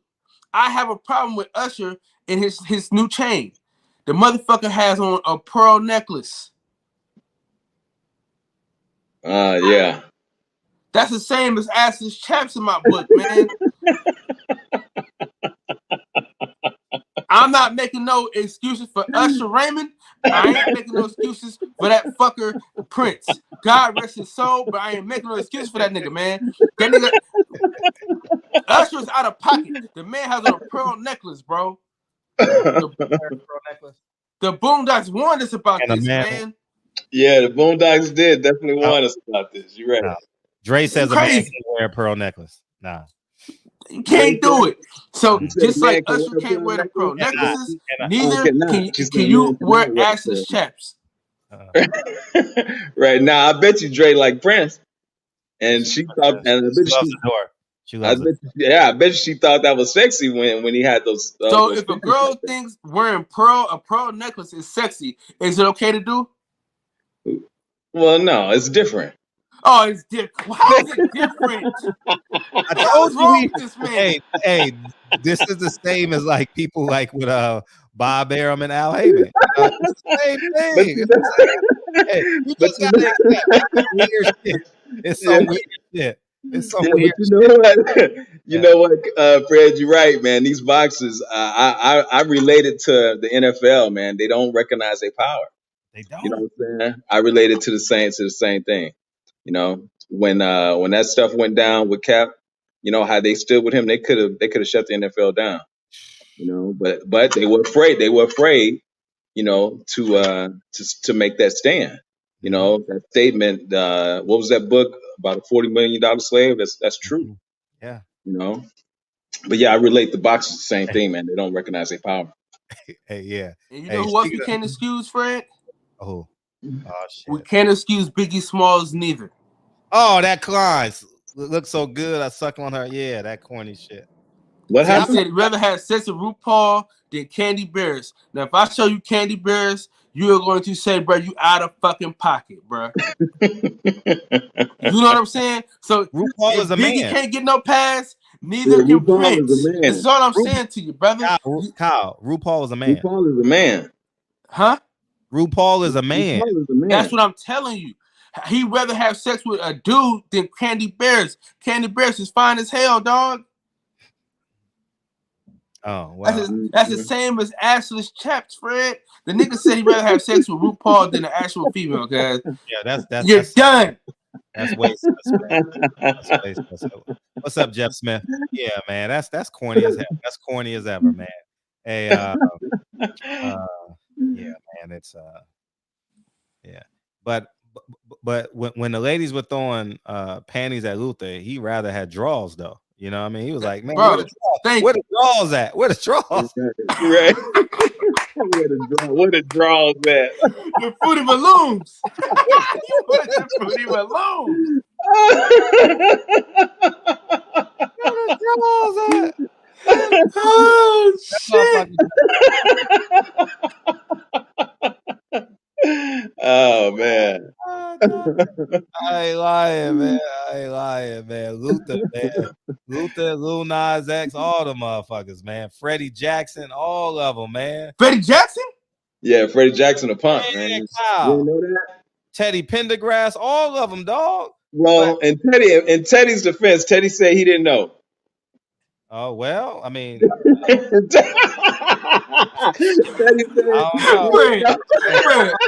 motherfucking hands this big. How the hell you don't know? Motherfucking hands this big. What the fuck you talking about? You don't know. Hands this big. Size 14, motherfucker. How the hell you got the size 14 shoe and you got hands like Shaq? What the hell you talking about? Because you know they pulled him out from under the dashboard when he had that accident. You know, so you know what was happening. But he said he Freddie Jackson, though. Yeah, but man. Freddie came out. Finally came out. How the fuck how do we sing these songs, man? How could we sing "Hey Girl, Long Time No See"? How? Yeah, Freddie Jackson was the man back then. See, this is dudes from your era. At least Lil Nas X came out and stood on his square. See, listen, at least Lil Nas X stood on his square. You had these closet niggas out there. See, your era is full of suckers. See, at least he stood on his square to be gay. Your homeboys was hiding, ducking, and dodging. And as soon as they got old and nobody gave a fuck, then they said, "Oh, I was gay the whole time." See, your era is out of fucking pocket. See, your era has fucked up the way that men live, man. Your homeboys. Well, I mean, but you know, you gotta listen, man. I don't want no excuses. Just say, you know what, man, you right about this, man. You got Fred. Hold on, man. This stupid dog. Hold on, man. I'll be right back. He gonna be right back. Hey, Fred. Okay. Freddie Jackson, though, man. Damn. Okay. Yeah, man. Yeah. But you know, you gotta go back, man. You gotta look at. I don't want to look at shit, man. Hey, Fred, hold on. Fred can talk shit about these niggas in their pants. We can talk shit about your homeboy with his ass cheeks out, bro. It's not the same. Hey, hold on. How is it not the same? KB, okay, hold on. Let's ask Fred. Fred is a neutral party in this argument. Where you stand on this, KB? Keep it a buck. No, yo, hold on, wait, yo. Is assless? Hold on, real quick. Is assless chaps? Let's hear KB. Let's hear worse KB. Or the same as skinny jeans? Answer the question, Fred, please, sir. Don't try to lead the witness, neither, Champion Heart. No, let's hear KB stand on this. Listen, nah, man, look, hold on, dog. So Teddy P was gay for real? Yeah, bro. You didn't know that? He said that's how he crashed his car, bro. Yeah, he said he didn't know. He didn't know that the person that was in the car with him was a male. He thought it was a female. Oh hell, nigga, that's probably why the motherfucking car crashed. Nigga, man. Damn, bro, dude, I was just having my girl today listen to all that shit, bro, because or whatever. Like, she don't know nothing about that kind of music like that. Like, you know what I mean, man? What the fuck, yeah, my girl white, bro. Like, bro. All she grew up listening to was like Kelly Clarkson and Faith Hill and shit like that. Like, yeah. You gotta introduce to your life. Yeah, man. Get these two niggas over on that side. Get the two niggas on Fuck yeah. Bro, my girl was listening to motherfucking whatever, like Teddy P today, and she was like, whatever, oh my god, like this is good. He can really sing. And now tonight I find out the nigga gay, bro. I'm like, oh shit. Hey, you know what's fucked up? The best singers from the 80s was gay as hell, bro. Prince, that's crazy, Luther, Hold on, man. Damn. Hey, y'all probably had the gayest era in music, Champion Heart. Never too much, never too much, never too much. We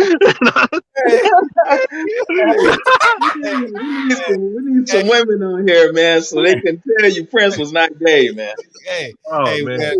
When he was saying turn him off, he was actually talking to you, Kevin. Turn him off! Hell no. Turn him off, Kevin. Turn him off. Man, that shit crazy, bro. Damn. Turn him off. Damn, bro. Man, shout out to Barry White, man. God damn. Turn off the lights. Don't tell me Barry White was gay too, though. No, Barry White was a man's man. Barry White was good. Yeah, he was right. Yeah. No, man. Hey, Barry White.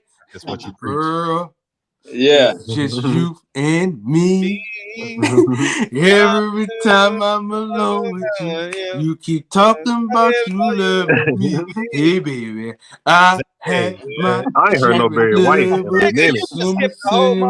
Yeah, I know this nigga done skipped all the way to the fucking end of the song. You can hurry up. That's the only part we know. Hey, Mom, Hey, Birdman going too far. Hey, Fred. Time out, Birdman. Birdman, I'm about to time you out, man. What Birdman say? Just James Brown. James Brown gay. Come on, blood. We ain't doing that. Get out of here. Hey, I mean, you're going too far, man. Yeah. Birdman going too far. We going too far. Oh man. Yeah, that's crazy. He was in that pink Cadillac though. I don't know, But hey, no, man. Not. Man, get that dog. Man, take that dog outside. Let it go to the bathroom. What kind of dog you got, Champion Heart? What kind of dog is that? I don't know, man. Dog, a straight man's dog. Just I don't know, some kind of That poodle. ain't even his dog. What kind of breed is that? Toy poodle, yeah, toy poodle. Toy poodle. Them dogs is expensive as hell. Hey, Kev, that ain't even his dog, man. Yeah, for real. He stole that dog. His daughter, dog run the whole entire house, bro. He just there. The dog be barking at him, biting at his ankles and shit. Don't let him look at him. That's a cute little dog, though, I ain't gonna lie. Yeah. Kind of looking like Champion Heart. They really do though. Why you bullshit? No, I was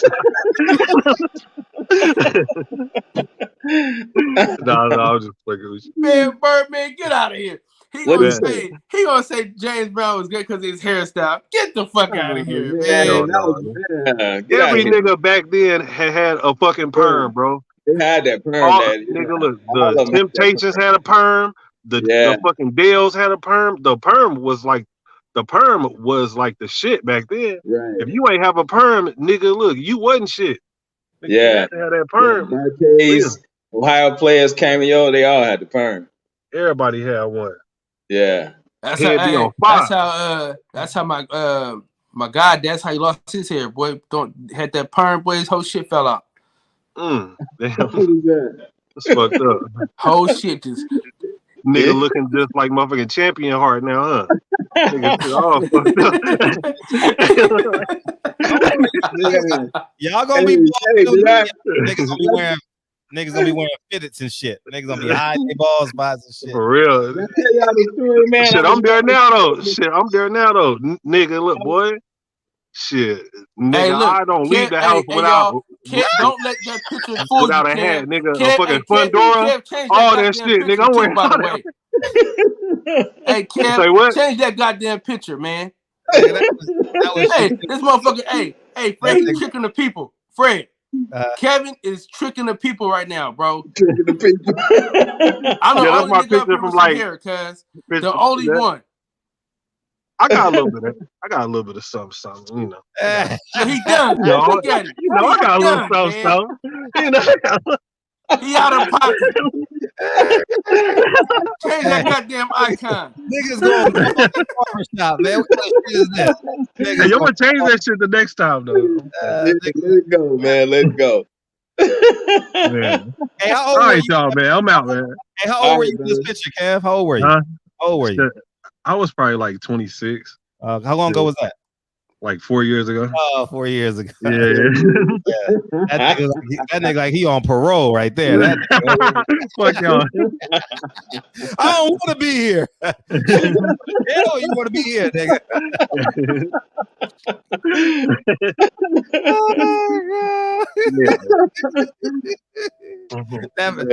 I used to be on this dating app. How old are you? 22? Mm-hmm. Oh man. That's funny. Appreciate you, dog. Thanks for coming in, dog. Yeah. Oh yeah, it's all good. All right, peace, y'all. All right, I ain't forgot about you either, Kev. Oh man, that motherfucker. Oh man, yeah. Because I had to introduce Kev. I had to introduce Dre to the key of life.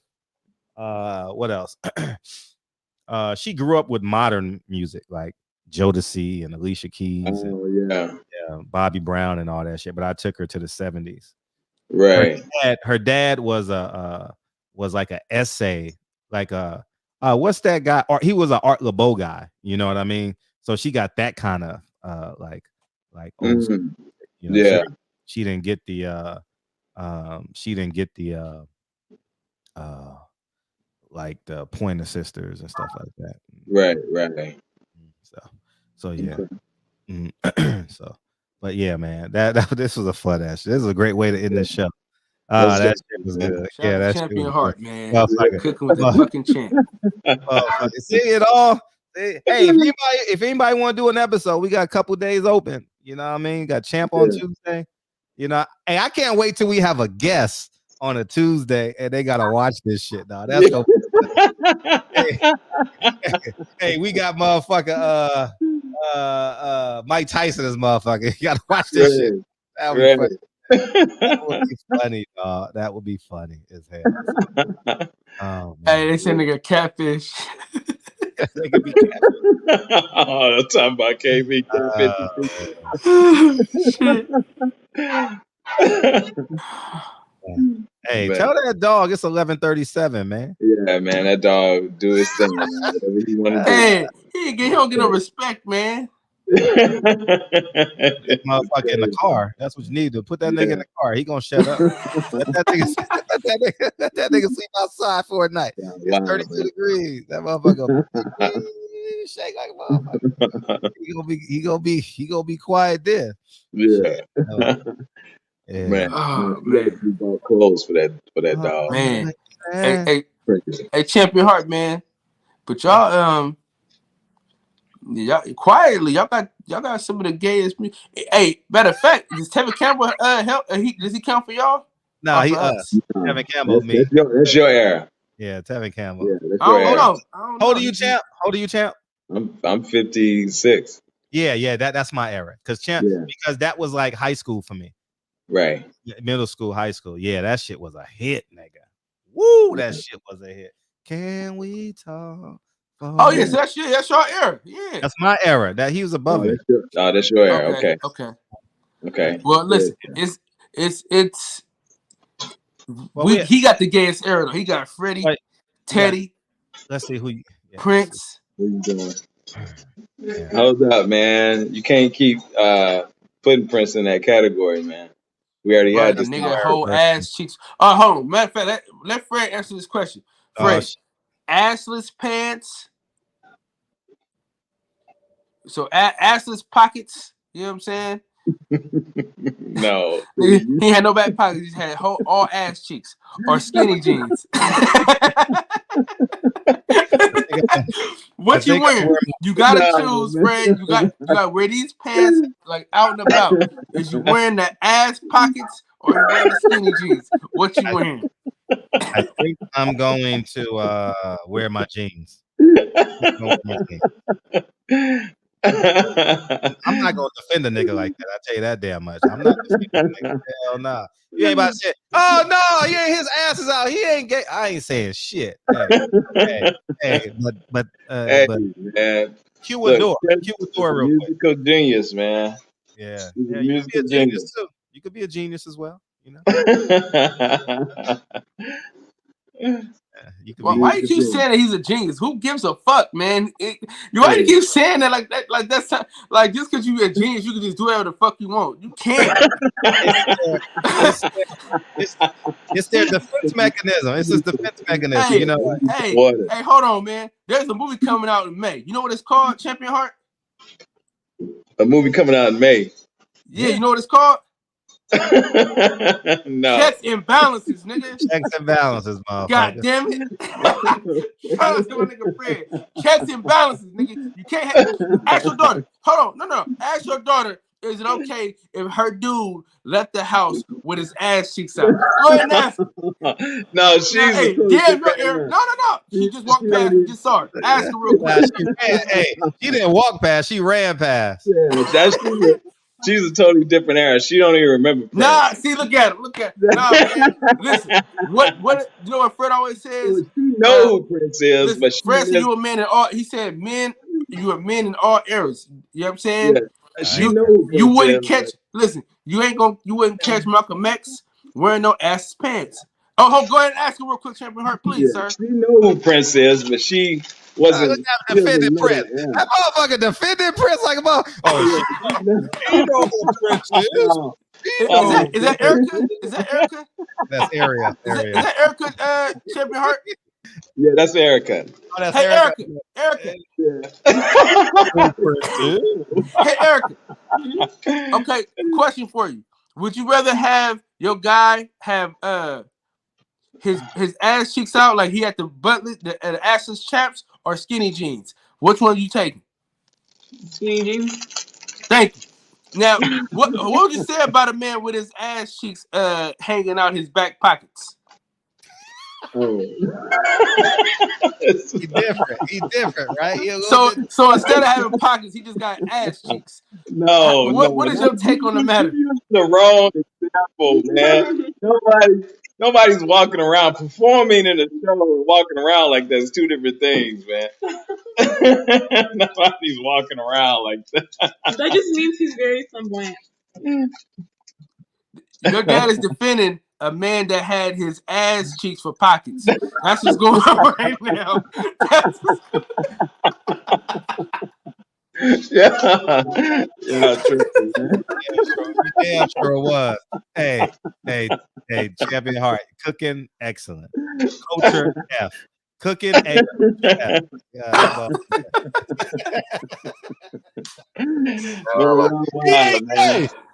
Yeah, I'm gonna get out of here. I'm gonna get out of here, man. Y'all crazy.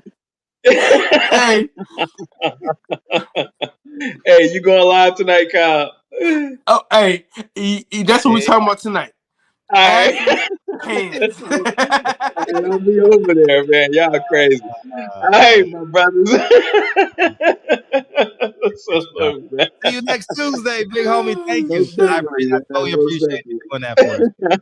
Oh man, hey man. Hey. Fred, this is great, man. This is a great fucking show. Hey, Wednesdays are always good, man. Well, today is Tuesday. Well, and shout out to Shauna TV. I don't even know what that is.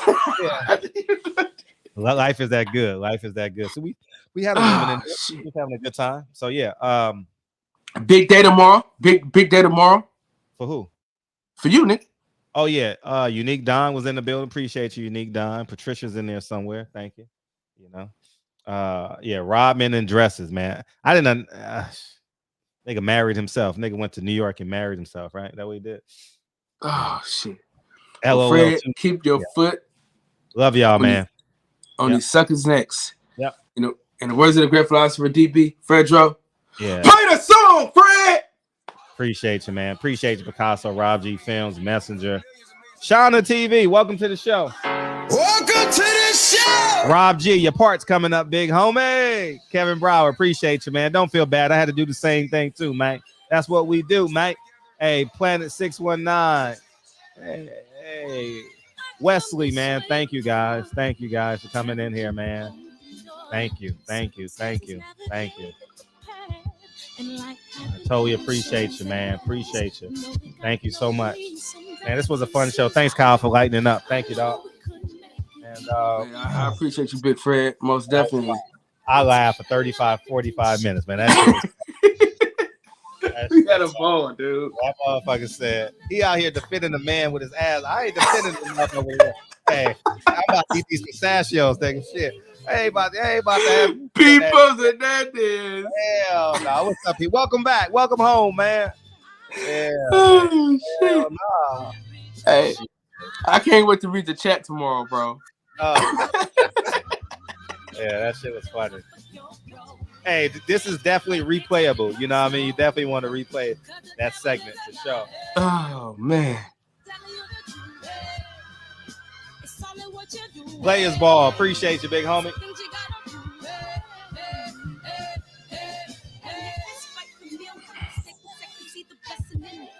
And much expected, much is given.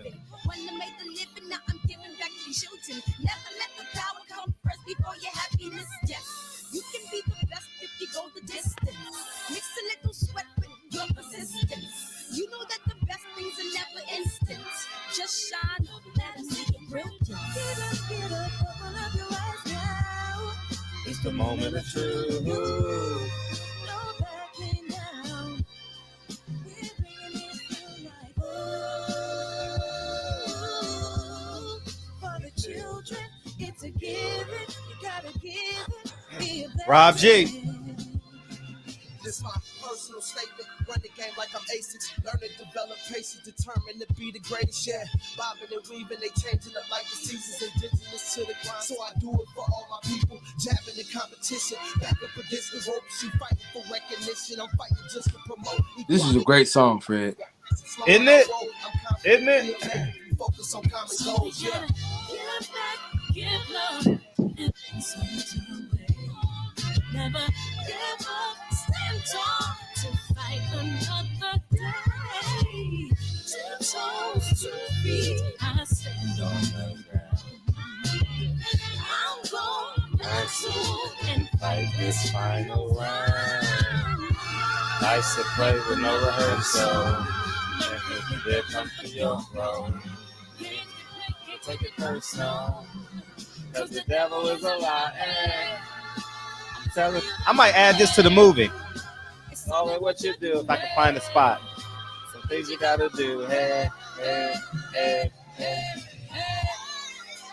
hey. Love y'all, man. Holla at y'all, Mayana. Hey, we got Dewan B in here. We're gonna talk about Jay-Z tomorrow. He did a great show on Jay-Z today.